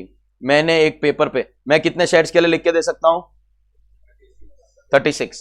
पर अब मैंने अपना right इसके नाम पे renounce किया 36 का. That means कहना से इसका नाम लिख के दिया, तो कंपनी को अब ये 36,000 शेयर्स इसको बेचना पड़ेगा. फ्री में नहीं है. जो मेरे से पैसा लेगा वो इससे लेगा, लेकिन इसको ही देना पड़ेगा. You can't give it to outsider, because within those 2 months सिर्फ मैं और हितांशु डिसाइड करेंगे हमारे शेयर्स कौन लेगा, हम के कोई थर्ड पार्टी. ठक्कर का नाम लेके देख, ठक्कर तो गुज्जू आए ना, तो आए मारवाड़ी आए, मी मारवाड़ी. तेरा नाम लिख के देगा ना, तो फोकट में तो नहीं लिख के देगा. तेरा नाम लिख के देने के लिए, so that you can go and buy this share from the company, मैं पैसा लेगा. भले 5 रुपया एक शेयर का लू, एक्चुअल शेयर का price will be very high. जो तो वो तो मैं कंपनी को देता या तू देगा. अब मैं तेरा नाम लिख के दूंगा. I am not talking about the cost of share, we are talking about तेरा नाम लिख के देने के लिए मैं तेरे से पैसा लेगा.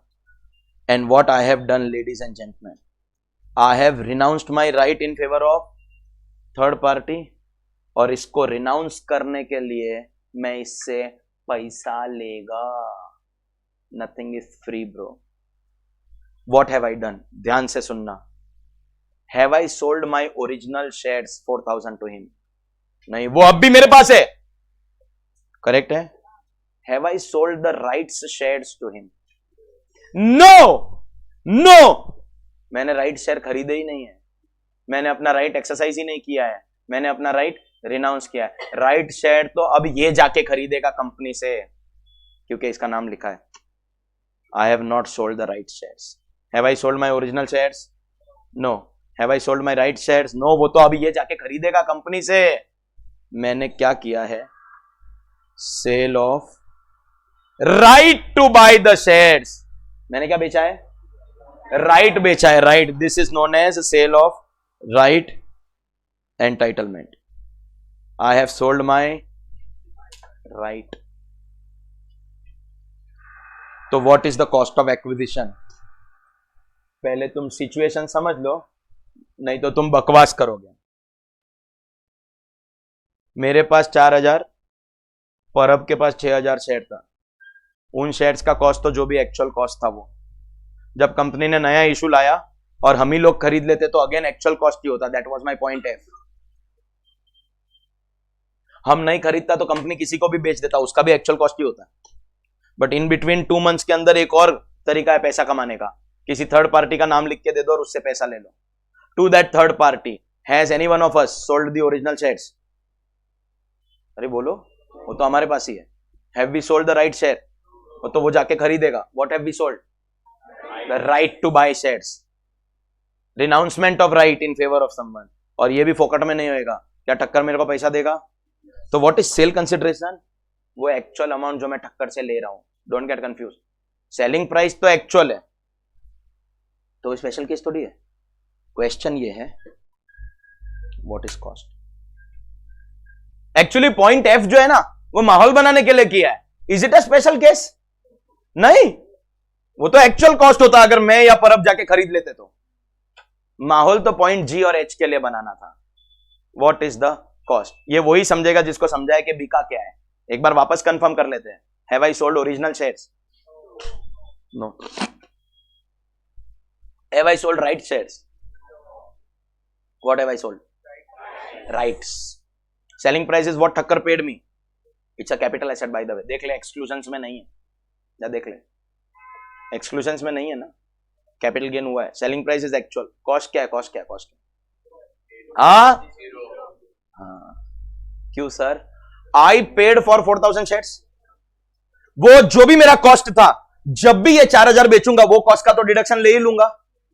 ये राइट उन शेयर्स के साथ फ्री आई थी। These rights were embedded in the original shares. I did not pay anything separate और extra for acquisition of these rights. They came free along with the original shares। समझा क्या? And for this reason ladies and gentlemen, zero। मेरा capital gain क्या है? Zero. Selling price जो टक्कर ने पैसा मुझे दिया वही मेरा capital gain, because cost is zero. Why is cost zero? Because I have not paid anything extra. अरे समझ में आता है क्या? तो sale of right entitlement, cost of acquisition is going to be zero. तो do you understand? Therefore sale consideration ही capital gain बनेगा। अब एक क्वेश्चन अराइज हुआ, लॉन्ग टर्म के शॉर्ट टर्म, ये सुप्रीम कोर्ट का जजमेंट है, but let me discuss this with you. You understood why cost is zero? ये वही समझेगा जिसको पता है कि बिका क्या है। क्या बिका है? राइट्स बिका है। तो cost is zero, everyone understood? क्योंकि उसके लिए कुछ अलग से नहीं पे किया। जो पे किया वो किसके लिए पे किया था? ओरिजिनल शेयर जो 4,000 खरीदे थे, ये राइट उसके साथ फ्री मिली है, तो इस राइट को बेचने का कोई कॉस्ट नहीं है। Selling price equal to capital gain. अब ये लॉन्ग टर्म है कि शॉर्ट टर्म? बहुत बड़ा क्वेश्चन है, क्योंकि लॉन्ग टर्म होगा तो 20%, शॉर्ट टर्म होगा तो 30%, इफ इट्स 10 लाख से ज्यादा। और मित्रों, ये जो डिफरेंस 10% का है ना, वैसे लगता तो गेन पे है, बट यहां पे तो सेलिंग प्राइस ही गेन है, because cost is zero. Because cost is zero, selling price is gain है। मतलब do you understand? It will directly make a difference of 10% of your selling price. तो बहुत बड़ा क्वेश्चन है। लॉन्ग टर्म बनने का फायदा है कि आपका सीधा 10% ऑफ योर सेलिंग प्राइस बच जाएगा, because selling price is only gain. SSC क्या बोला? सर आज से 20 साल पहले जब मैंने ये 4,000 शेयर खरीदा था, ये राइट मेरे पास तब से है। आप ही तो बोल रहे हो ना ओरिजिनल शेयर के साथ फ्री मिला था, तो ये राइट मेरे पास तब से है, तो लॉन्ग टर्म। एसएससी का argument, because he wanted to make it long term. आप समझ में आता है? लॉन्ग टर्म में 20% लगेगा, शॉर्ट टर्म में 30 लगेगा। एओ ने पूछा 20 साल से तेरे पास शेयर है, बता, तो तूने आज तक कभी राइट बेचा क्यों नहीं? तो राइट आज बेच पाया because company made announcement of rights issue, और ये बेचने के लिए तेरे को मैक्सिमम कंपनी लॉ 2 महीना ही देता है। इस 2 महीने के पहले या बाद में you can not sell the right. तेरे शेयर्स का होल्डिंग पीरियड कुछ भी हो, तेरे राइट्स हमेशा शॉर्ट टर्म ही रहेंगे। Is what was decided by supreme court. समझा कि नहीं? Bye the way, this is not on the agenda for intermediate, लेकिन इतना किया है, आप लॉजिक समझ रहे हो, तो I just told you. End of the day what do you have to understand? नया इशू आया, पहले it will be offered to existing share holder. Free है तो सब लेंगे, बोनस है, कॉस्ट हमने ऑलरेडी डिस्कस किया। We are talking about paid issue, rights issue. पैसा देना पड़ेगा, तो वी मे और मे नॉट टेक। अगर लिया तो पॉइंट ऑफ एक्चुअल कॉस्ट, नहीं लिया तो भी बेचेंगे दूसरे को। What have I sold? Shares नहीं, rights. What is cost of the right? Zero. Selling price is actual what Thakkar paid me, cost is zero. समझा? और अगर यस, ओनली दो स्टूडेंट्स की बात मैं मानूंगा कि you have really understood if you answer this question. जो लोग भी ये क्वेश्चन आंसर दिया, I will not give that offer, divorce my wife and marry you, वो नहीं दूंगा। आप प्रूव करना चाहते हो that you have understood the previous 2 points, this is your opportunity. Cost of acquisition of rights share to outsider. अगर मैं खुद खरीद लेता तब तो मैं पॉइंट एफ में आता हूं ना, बट जब भी मैं रिनाउंस करूंगा तो फिर कंपनी से ये शेयर जाके कौन खरीदेगा? ठक्कर खरीदेगा। उसका cost of acquisition of right share will be what? क्योंकि देखिए, once the company sells these right shares, some years later जो भी शेयर होल्डर है वो बेचेगा, तो कैपिटल गेन आएगा ना। तो व्हाट विल बी कॉस्ट? खुद खरीदता तो जो कंपनी को पैसा देके मैंने खरीदा वो पॉइंट एफ था ना, एग्जिस्टिंग शेयर होल्डर के लिए। आउटसाइडर के लिए, अपने एग्जांपल में ठक्कर के लिए, what is the cost of acquisition of rights shares? Come on, put it in proper words. Amount paid to company for company को किस बात के लिए पैसा दिया वो भी तो क्लियर, शेयर्स के लिए दिया, करेक्ट, ये सेकंड है। Plus amount paid to existing share holder for acquiring the, ये टोटल कॉस्ट बनेगा ना उसका। मैं लेता तो खाली कंपनी वाला कॉस्ट लगता, लेकिन इसने लिया तो मुझे जो दिया फॉर अक्वायरिंग द राइट, और मेरे से राइट खरीद के फिर कंपनी को दिया for acquiring the. How many people thought of this कि यही होना चाहिए, this plus this. On your own you got it. हाँ, तो या तो आप बहुत अच्छे हो या मैं बहुत अच्छा हूं, या एक काम करें तीसरा ऑप्शन बनाए, बोथ ऑफ द अबव, ये चलेगा। Ladies and gentleman, amount paid to existing share holder for right plus amount paid to company for is the total cost of बाहर वाला, आउटसाइडर। मैं अगर खुद जाके लेता तो खाली यही लगता, लेकिन बेचारे ठक्कर को डबल लगा। हाँ, तो ये एग्जिस्टिंग शेयर होल्डर नहीं था ना, बेचारा का ही था। एग्जिस्टिंग शेयर होल्डर होता तो इसको भी वही लगता ना, खाली कंपनी वाला cost.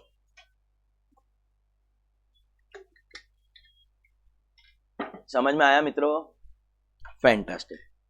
Let's go ahead. Point I of which list? This is the biggest part of the chapter, cost of acquisition. Point I of, मेरे ख्याल से OP तक चलेगा, IJKL MNOP। आज होगा भी नहीं यार, तुम्हारा मेरे बाद भी लेक्चर है क्या? कितना बजे?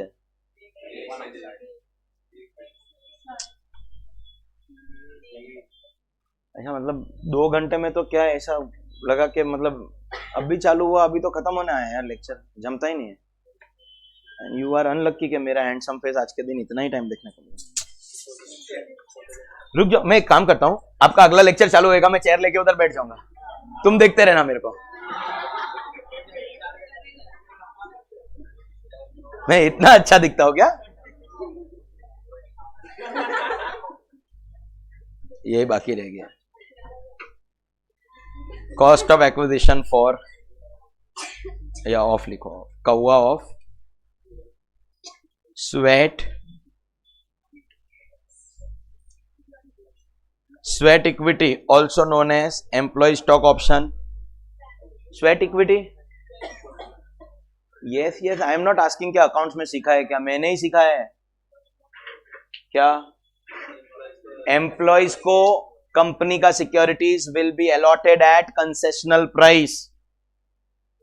कंपनी आपको बोलता है शेयर होल्डर बन जा, बोलता सर पैसा नहीं है, कोई बात नहीं, कम प्राइस में बन जा। सपोजिंगली कंपनी का शेयर का मार्केट प्राइस 1 लाख रुपया है, तो if the employee goes and purchases this shares from the market, how much he will have to pay? लेकिन कंपनी बोलती है सुन, तू हमारा वफादार मुलाजिम है, and for this reason we wish to make you share holder at a very very reduced price. तूने पूरा लाइफ अपनी कंपनी को दिया है, तो we will allot these shares to you at a price of 10,000। मतलब बेसिकली आप employ है कंपनी का, आप कंपनी को 10,000 देके शेयर होल्डर बन जाओ। खुद अगर बाजार से खरीदने चाहते तो 1 लाख लगता, but you have paid only 10,000, correct. अब ये कैपिटल गेन नहीं हुआ रे बाबा, पागल, एक्वायर किया है। अगर ये बेच दिया एग्जाम्पल 1.5 लाख रुपए में, तो will there be capital gain? Sell consideration actual 1.5 lakh, cost क्या लिया जाएगा? Of course this cost only will later be index. Before indexation का कॉस्ट बताओ ना, इंडेक्सेशन का कैलकुलेशन तो आता है। ये है मेरा question I, this will be capital gain. जो भी हमको यहां पे लिखना है वो मेरा क्वेश्चन है। क्वेश्चन तो समझो, what is the cost of acquisition of sweat equity shares? जो पूछता है उसका देखो 1.5 लाख नहीं हो सकता है, वो सेलिंग प्राइस है। कोई को ऐसा लगता है सेलिंग प्राइस कोई कॉस्ट बनाओ। What are your 2 options? 1 lakh and 10,000। Let's be clear, बाजार से खरीदता तो कितना लगता? 1 लाख, लेकिन इसको एक्चुअल में कितना लगा? सो एक्चुअल कॉस्ट इज, अरे बोलो, market price is what will be cost of acquisition, and these are the only two options, 10,000 के 1 लाख, यही दो ऑप्शन है. आप क्वेश्चन समझ गए? What is cost of sweat equity share? जब बेचेगा उस दिन कैपिटल गेन होगा. आज अक्वायर किया तब कैपिटल गेन नहीं है, जिस दिन बेचेगा कैपिटल गेन होगा. What will be the cost? Question is clear? जिसको लगता है actual cost of 10,000 is the answer will unmute themselves and loudly shout 10,000 now.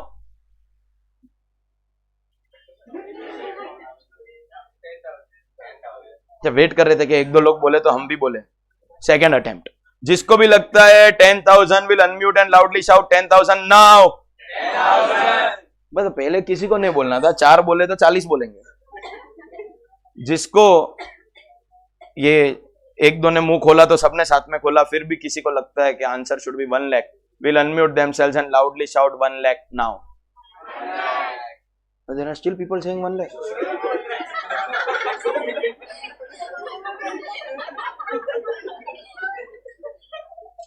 Who are you?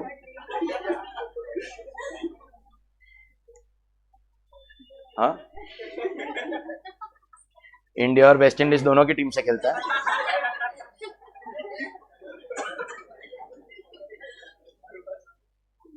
कटली एमरोज चाचा का बेटा लगता है. कुछ भी बोलेगा. अच्छा हुआ ये नहीं बोला तू बोलना फिर मैं जज करेगा राइट है कि रॉन्ग है. यही बोल दे, यही बाकी रह गया. बोल दे तू बोल फिर मैं जज करेगा. Anyone has explanation for his or her answer?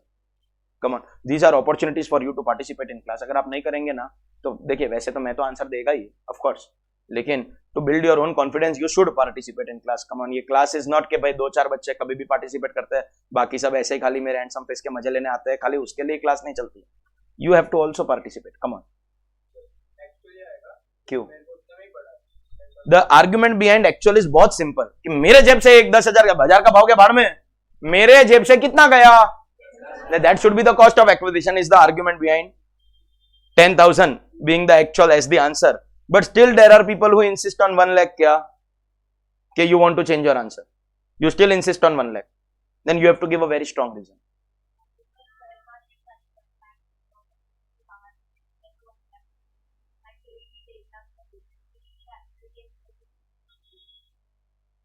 That cannot be the reason, not at all.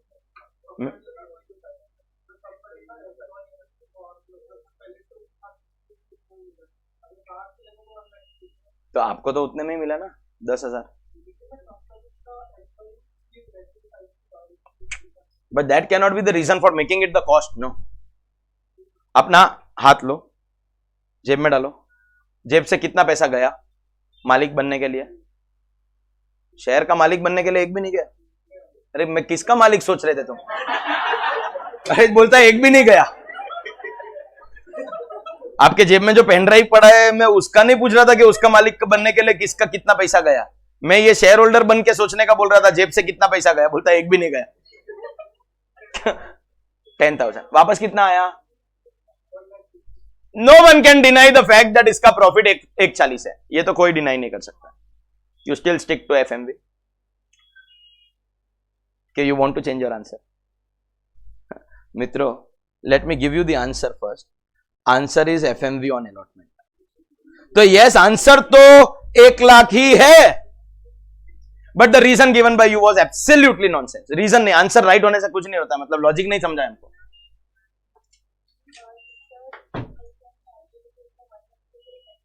गधेड़ास, जिस दिन ये अलॉटमेंट हुआ ना उस दिन तेरा परक्यूजिट 90,000 तो खड़े खड़े टैक्स होगा. What is the market price of the share? Your boss gave it to you at. तेरा फायदा हुआ. That very moment you pay tax of 90,000 on 90,000 under income from salary. If your employer gives you shares at concessional price, immediately उसी time पे आपको difference के ऊपर tax भरेगा under income from salary. Perquisite shares allotted at concessional price. तो क्या आपने 140 का प्रॉफिट है? जब मैं हाथ डाल के देखा था, शेयर्स की बात कर रहा था. 140 का प्रॉफिट है, 140 का प्रॉफिट है, 90 पे टैक्स भर दिया है, तो इधर 50 लाने का. इधर तो 50 ही लाना है. अब इधर 50 लाना है और ये 1.5 लाख ऑलरेडी आ गया है, तो डिफरेंस इज 1 लाख. तो वो एफएमवी है मित्रों. और इन other words you may understand कि यहां से लगाकर यहां तक का तो डिफरेंस ऑलरेडी टैक्स हो गया है, तो हमको यहां से लगाकर यहां तक के डिफरेंस पे टैक्स लगाने का है। And that is the reason FMV will be your answer. Logic समझा? लॉजिक क्या एक दूसरे को सिखाते हो रे? Wrong wrong.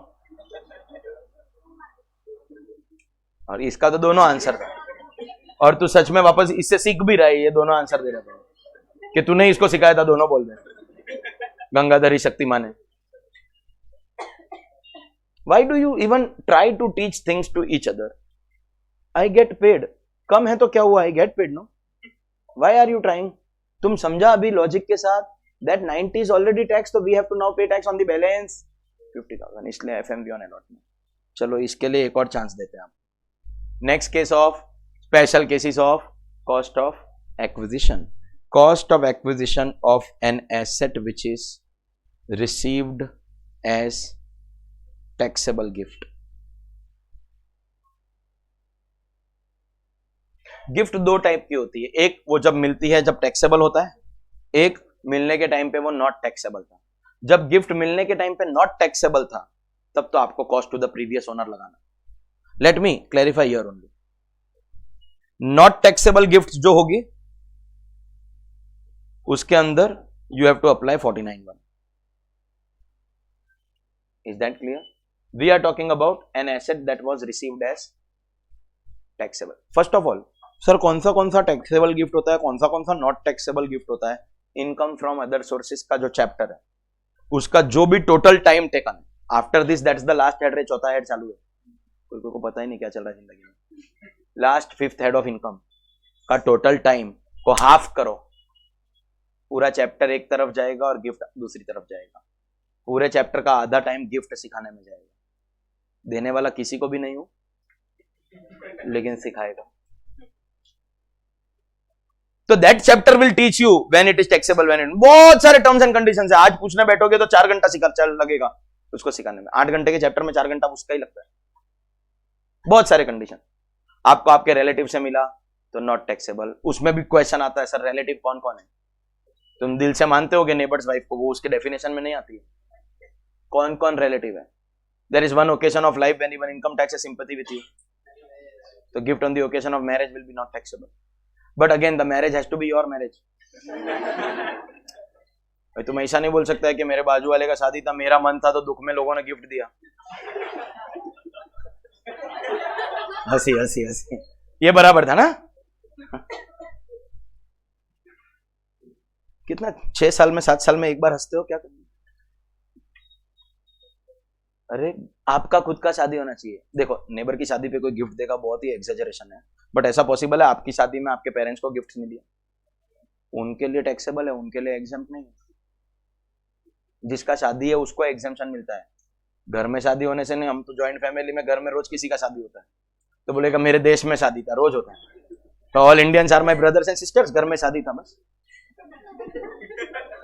अरे बचपन में प्लेज लिया था ना, स्कूल में बुलवाते थे तुमको, India is my country, all Indians are my brothers. All boys school, कितने गंदे लोग हैं जानते हो आप? All Indians are my brothers. वो क्लास के बेचारे 2-4 चमचे टाइप के जो बच्चे थे आगे बोलते थे, हम नहीं बोलते थे। मैं कहा रिस्क कौन ले बे? कोई कोई एकदम सेफ खेलते थे, कोई 2-4 बच्चे ऐसे भी थे, all Indians are my brothers and sisters except one. हम इतना भी नहीं बोलते थे। बक कौन बोला एक्सेप्ट वन? कोई ऐसा लॉ है? किस बात का एक्सेप्ट वन? अरे कुछ भी, all Indians are my brothers बोल के हम रुक जाते थे, आगे बोलते ही नहीं थे। सीधा अगला लाइन पे, I love my country and I am proud of its rich and varied heritage, I shall always strive to be worthy of it. तो मित्रों, कौन सा गिफ्ट टैक्सेबल, कौन सा gift exempt, it will require an explanation of 4 hours. But assume कीजिए कि आपको पता है कौन सा गिफ्ट टैक्सेबल, कौन सा गिफ्ट एग्जेम्प्ट। फिर ये जो एसेट मिला हुआ है कभी ना कभी तो बेचोगे, उसके ऊपर कैपिटल गेन कैसे कैलकुलेट होगा? Let us take an example. Supposingly आपके एसेट का फेयर मार्केट वैल्यू 1 लाख रुपया है, लेकिन ये एसेट के लिए आपने सिर्फ 10,000 रुपया दिया। So you have purchased an asset worth ₹1 lakh bye paying ₹10,000। What is the fair market value of the asset? आपने कितना दिया? सबसे पहले तो इंस्टीट्यूट यहां पे आपके साथ गेम खेलेगा। इंस्टीट्यूट ने एग्जाम के क्वेश्चन में क्या बोला मालूम है? An asset worth rupees 1 lakh was purchased for rupees 10,000. An asset worth 1 lakh was purchased for 10,000. जैसे ही बच्चे ने ये परचेस वर्ड दिया ना, पागल हो गया. Purchase, purchase. नया चश्मा महंगा वाला, वो भी. सर ये तो परचेस हुआ है, ये गिफ्ट तो नहीं है. तुम उधर ही मर गया, तुम उधर ही मर गया. तुम परचेस वर्ड देख के फिसल गया ना. वैसे तो आप बहुत सख्त बंदे हो, लेकिन यहां आप फिसल गए. पिघल गए नहीं रे, फिसल गए. पिघल गए बोलते, फिसल गए. Institute has strategically placed this banana peel in your question paper and तुमने उसके ऊपर पेड़ दिया, तुम फिसला. परचेस बोला ना, पागल नहीं होने का. Purchase is also less than market price, it is still a gift of 90,000. अगर 1 लाख का एसेट आपको कोई फोकट में देता है तो 1 लाख का गिफ्ट होता है. 1 लाख के एसेट का अगर आप 10,000 रुपया देता है तो 90,000 फिर भी गिफ्ट होता है.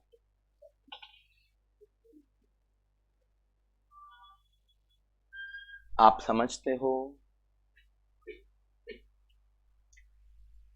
90,000 फिर भी गिफ्ट होता है. Everyone agrees with this? Absolutely. Is it a gift of 90,000? And we are assuming कि ये taxable gift है. देखो अभी देखो ओकेजन कौन है, रिलेटिव है नहीं रिलेटिव, वो सब पूरा सीखना पड़ेगा.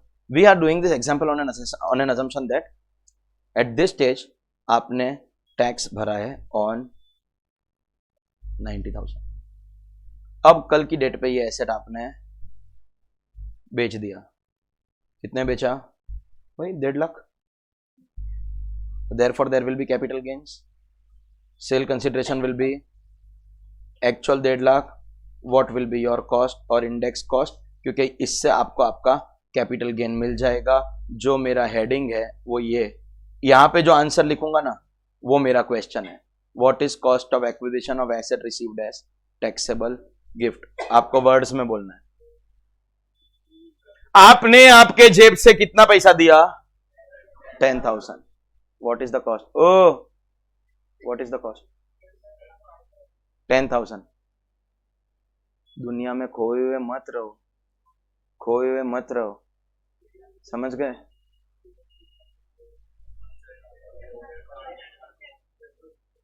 Fair market value. आपके जेब से 10,000 गया फिर भी 1 लाख. क्यों के? अरे या तो आप यही नहीं समझे.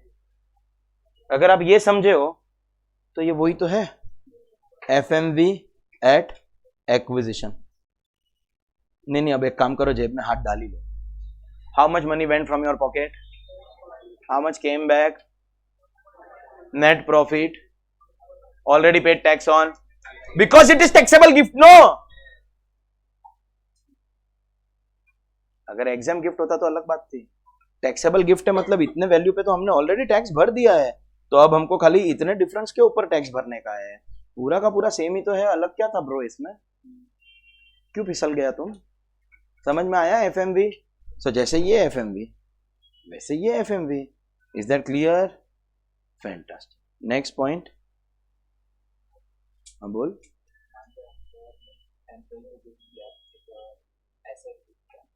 मान लिया.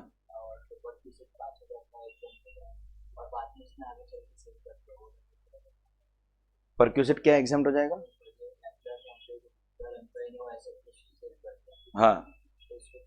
What is the value of the gift? Monetary है क्या नॉन मॉनेटरी? नॉन मॉनेटरी है. और एम्प्लॉयर ने दिया है, कितने का दिया है? 10,000 का. टैक्सेबल और एग्जेंट. तो आपने जितने के ऊपर टैक्स भरा है आप खाली उतने को ही कॉस्ट लेंगे. ओके.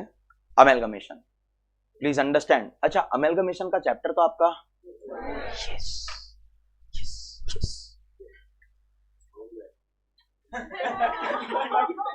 क्या बोला?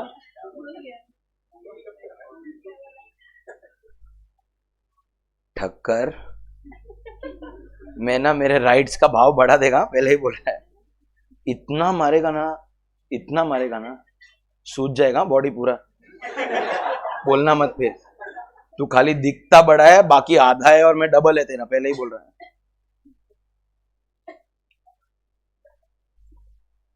हंस के टाइम पास करता है। अमेलगमेशन एक शादी है, दो कंपनी एक बन रही है, A Limited, B Limited, two independently operating companies want to merge to form a new company called AB Limited. That's amalgamation for you. When two become one, it is called amalgamation. Multiple reasons हो सकता है, दोनों का business line similar है, that merger is going to give them synergy, 2 + 2 4 की जगह 5 होंगे, शायद वो उनका लॉजिक हो सकता है। कई बार ऐसा होता है कि हम कॉम्पिटिटर को ही टेक ओवर कर लेते हैं, to eliminate the competition, just buy them. Best CA coaching में तो यही होता है, the best way to eliminate competition is just buy them. कई बार ऐसा होता है, it is backward और forward integration, जैसे 12th की क्लासेस चलाने वाला कोई CA की क्लासेस को बाय आउट कर लेता है, तो अपने बच्चे 12th में हैं, वो आगे CA परस्यू करेंगे तो अपने पास ही आएंगे। या CA की क्लासेस चलाने वाला कोई 11th 12th वाली क्लासेस को बाय आउट कर लेता है कि तुम्हारे बच्चे को अभी हम ही 11th 12th पढ़ाएंगे और आगे CA में हम ही लेंगे। It can be vertical integration, backward integration, competitor, एक all together different line of business आपको स्टार्ट करना है। एक CA कोचिंग चला रहा है और एक रेस्टोरेंट चला रहा है, बोला इसको मर्ज कर देते हैं, कोचिंग के बच्चे आएंगे, उनको ही खाना भी बेचेंगे, पढ़ाई में वो लोग ध्यान दे नहीं दे, खाने में तो देंगे ही। क्या रिलेटेबल है ना तुम लोगों को। It can be a different line of business all together, that is also reason of amalgamation. क्यों कर रहे हैं दैट इज नॉट इंपॉर्टेंट, कैसे करेंगे वो अकाउंट्स बताएगा, हम क्या बताएगा, what is the tax treatment of amalgamation. जब ए और बी मर्ज होकर AB लिमिटेड बनेंगे तो do you understand all assets and liabilities of the old company will be transfer to the new company.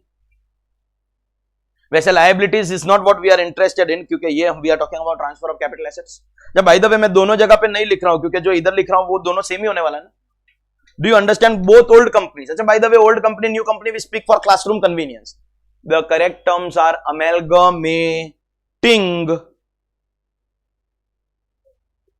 amalgamating company and the new company will be called amalgamated, amalgamating and ted, amalgamating company, amalgamated company, correct है, mated नहीं रे, amalgamated। एक और legal way of calling them is predecessor and successor, old and new, जितना हमको पता है उतना ही करने का। Old company and new company, do you understand old company will transfer all its assets to the new company, ladies and gentleman, not a taxable transfer and therefore there will be no capital gain on old company. Old लिखूंगा चलेगा आप, नहीं तो आपको नहीं technical चाहिए तो predecessor, successor या अमेलगमेटिंग, अमेलगमेटेड लिख देना। क्यों मालूम है? नहीं, लॉजिक बताओ, logic, why no capital gain on the old company, why? क्योंकि इसको कुछ मिल नहीं रहा है, पीसी मिलेगा तो इसके शेयर होल्डर को मिलेगा, इसको कुछ नहीं, इसको कुछ नहीं मिल रहा, इसलिए no capital gain on the old company. अब सारे एसेट किधर चले गए? New company. Let's be clear about that. If new company sells assets in future, कभी ना कभी तो बेचेगा, देवव्यू एंड सज्जनों, this becomes yet another case of 49(1). Slap the person sitting next to you hard, एकदम सॉफ्ट अगर तुम मारा ना, मैं आके दोनों को सिखाएगा कैसे मारा जाता है। मार रहे हो कि मैं आऊं? 3-3 करके बैठे हो तो बीच वाले को दोनों मारो।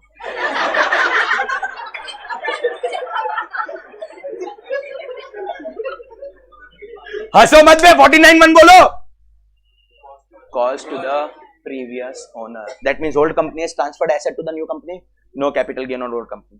जब भी नई वाली कंपनी एसेट बेचेगी, selling price actual, cost to the previous owner old company. Holding period कहां से चालू होगा? Previous owner old company. Indexation कहां से चालू होगा? एक्ट बोलता है करंट ओनर से, मंजुला शाह के केस में बॉम्बे हाई कोर्ट बोला प्रीवियस ओनर। पूरा कॉन्सेप्ट वही। Inheritance was an example. और जो लोग भी लास्ट लेक्चर में एब्सेंट थे ना, they are going to now see stars in broad daylight. How can you miss previous owner in capital gain? This is going to trouble you till your next birth now, not just till CA final. Because if you expect any single rupee of inheritance, unless you are thrown out of your house for your indiscipline. If you expect a single rupee of inheritance in your life, this is going to affect you. Inheritance के सारे cases previous owner के cases होते हैं. कोई तो पक्का है कि लात पड़ने ही वाला है घर से, लेकिन जिसको नहीं पड़ने वाला है उसके लिए cost to the previous owner. जो लोग क्लास, बाय द वे, जो लोग क्लास में बैठे थे उनको नहीं तो पोपट इज्जत मेरा जाएगा. जो लोग क्लास में बैठे थे उनको याद है प्रीवियस ओनर, वो पूरा कॉन्सेप्ट वही लगेगा. That means can I say company point of view is तो already completed in point A of special cases. यहाँ पे मैं कंपनी पॉइंट ऑफ व्यू सिखाने के लिए पॉइंट के कर ही नहीं रहा हूं. I now need to make you understand कि ए लिमिटेड और बी लिमिटेड दोनों के शेयर होल्डर्स भी तो होंगे. ये पूरा स्टोरी अब शेयर होल्डर्स के पॉइंट ऑफ व्यू से समझने की कोशिश की जाएगी, because that is what my question के is. First be clear that amalgamation में दो कंपनी एक बन रही है. Both companies are transferring its assets to the new company, not a taxable transfer because old companies are not getting anything. And whenever the new company will sell, cost to the previous owner का full concept will apply. Company का angle is same as cost to the previous owner, that is over. अब आप company बन के नहीं, share holder बन के सोचेंगे. एंड बाय द वे, अगर मैंने आपको ये बी लिमिटेड के अंदर लिखवाया है तो आपके अंदर अक्कल चलता है कि ए लिमिटेड का भी सेम टैक्स ट्रीटमेंट है. लाइकवाइज अगर if I am teaching you treatment of share holders of A limited which will now obviously become share holders here, तो you have the brain to understand कि B limited के share holders का भी same tax treatment रहेगा. तो इतना तो आपको समझता है कि मैंने कंपनी पॉइंट ऑफ व्यू इधर सिखा दिया तो share holder point of view इधर सिखा रहा हूं. सपोजिंगली मिस्टर एक्स परचेज, ए लिमिटेड के खरीदे होंगे ना 1000 शेयर्स एट 100 ईच, आज से कुछ साल पहले खरीदा होगा. What is the total amount he paid to become share holder? 1 lakh. Mister X purchase share in the old company by paying rupees 1 lakh. बराबर है, बराबर है. इसके पास ये जो 1000 शेयर है ना, 1000, the moment amalgamation takes place, इसको बोलने का इन शेयर्स को गोल गोल कर, वो जूस कॉल इट भुंगली कर. भुंगली, भुंगली बोलते हैं ना गुजराती में, क्या बोलते हैं? I'll tell you. गोल गोल कर, अंदर चना डाल के खा ले. तेरे ये शेयर्स जो मोदी जी ने 500 1000 के नोट के बारे में एक लाइन बोली थी, your notes are now going to be a worthless piece of paper, वही तेरे ये शेयर्स हैं. ये शेयर्स को फ्लश डाउन दी गटर फेंक दे. ये shares worthless piece of paper हो गए. These shares have become worthless now. बताओ क्यों? कंपनी बंद हो गया. समझ में आता है? And can I say same thing will happen with share holders of B limited. और मैं तो एक मिस्टर एक्स का बोल रहा है, ऐसा हजारों शेयर होल्डर इधर उधर होएगा, सबके साथ ये होएगा. तुम्हारे ये शेयर डाल दो गटर में. लेकिन रोने का नहीं बेटा, रोने का नहीं. तुमको तो आता है ना, तुमने तो सीखा ना amalgamation. As purchase consideration we will get shares in new company which can be any bloody ratio on the planet. वो तो डिपेंड करेगा कि इनकी मार्केट प्राइस क्या थी और ये शेयर्स की मार्केट प्राइस क्या है, उसके हिसाब से. अगर ये 100 रुपए के शेयर्स है और ये 200 रुपए के शेयर है तो क्वांटिटी में तुमको आधा ही मिलेगा. ये 100 के शेयर है और ये 50 के शेयर है तो क्वांटिटी में तुमको डबल मिलेगा. In the proportion of their market price the quantity will get adjusted. और ऐसे काफी सारे एडजस्टमेंट्स अमेलगमेशन के चैप्टर में आते हैं. 1 for 3 हेल्ड, 2 for 5 हेल्ड. आपके एग्जिस्टिंग शेयर्स कितने थे उसके एक पर्टिकुलर रेशियो में आपको मिलेगा. Let us take an example that the company is allotting 2 for 5 held. Let's be clear, मेरे पास ओल्ड कंपनी के कितने शेयर्स थे? 1000. ये तो गए गटर में. As purchase consideration now I am getting new company में कितना? In the exchange ratio of 2 for 5 held कितना मिलेगा? 400 शेयर्स. अरे 2 for 5 समझ में आता है? दैट मीन्स कैन आई से इन शेयर्स के एक्सचेंज में I am getting these shares. Everyone understands? My old shares will go away, I will get new shares in exchange. This is not a taxable transfer. पुराने share के बदले में नया share मिलना is not a taxable transfer. वैसे exchange, barter was in the definition of taxable transfer. लेकिन वो barter जो आप अपनी मर्जी से करो, मैं आपको देता हूं मेरा गोल्ड और लेता हूं आपकी प्रॉपर्टी, दोनों अपनी मर्जी से कर रहे हैं, इट्स अ टैक्सेबल ट्रांसफर। ये जो बार्टर है, तेरे 1000 शेयर ले लेंगे, बदले में तेरे को 400 देंगे। The poor share holder has got no control over this decision making.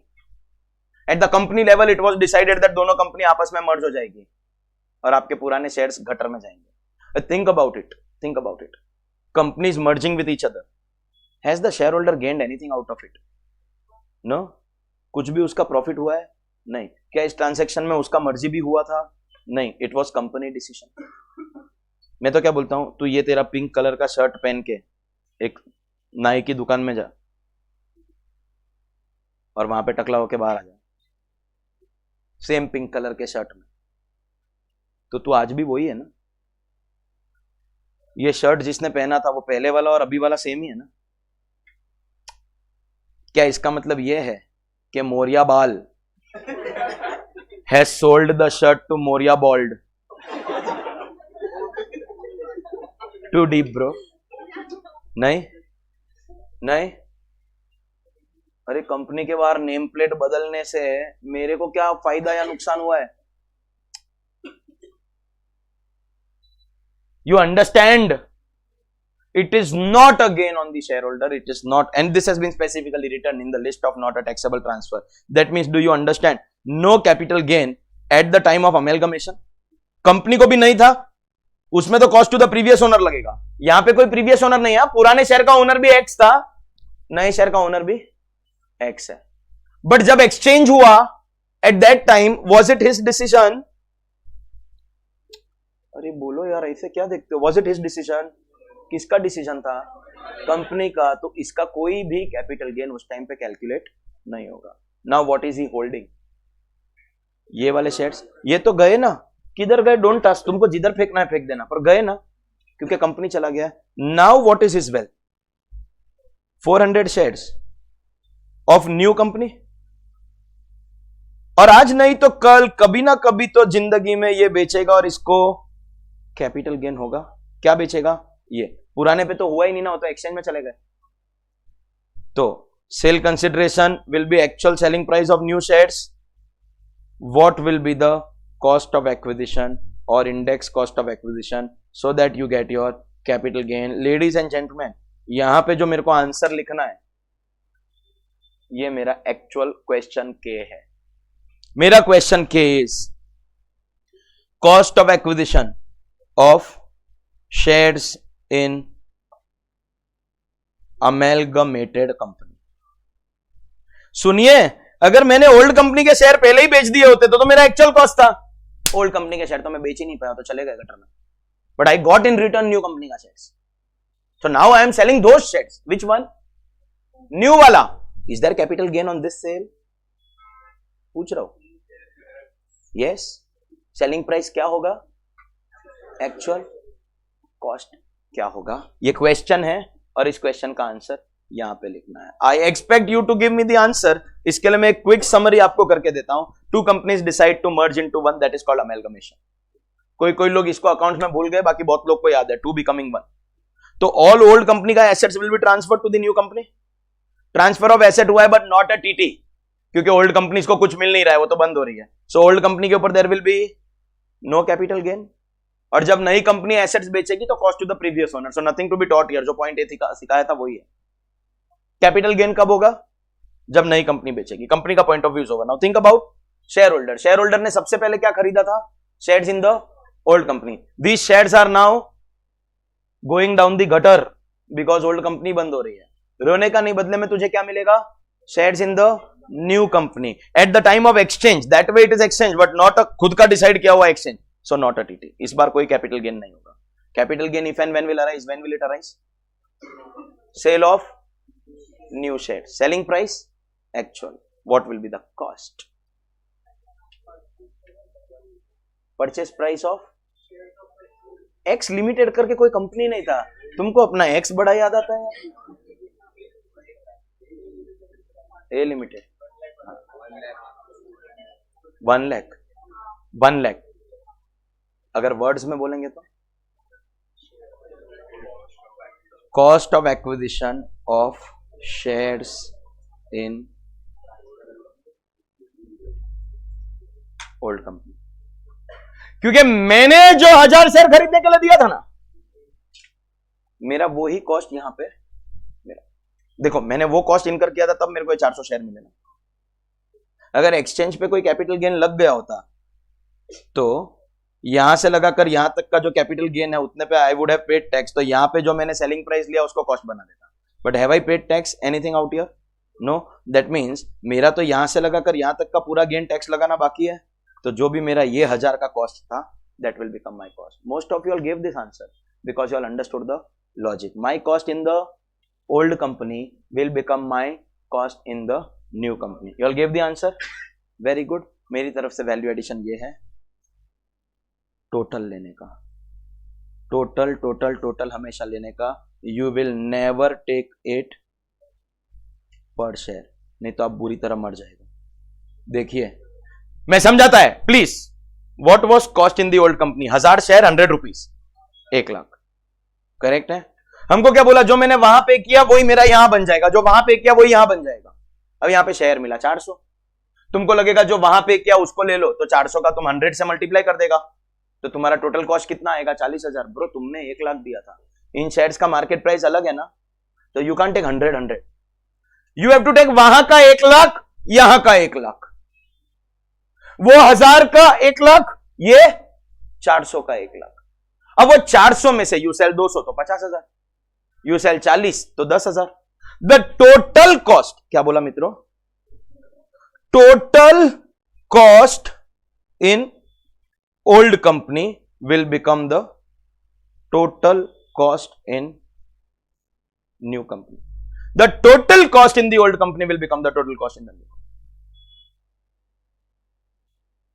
पूरा का पूरा कॉस्ट शिफ्ट होगा। ऑफ कोर्स इसमें से you are selling some, then take that much, but the total cost in the old company will become total cost in the new company. Never per share, क्योंकि पर share अगर आपने 100 को shift कर दिया ना तो आपका 1,40,000 बन जाएगा, पता ही नहीं चलेगा कॉस्ट कैसे गायब हो गया।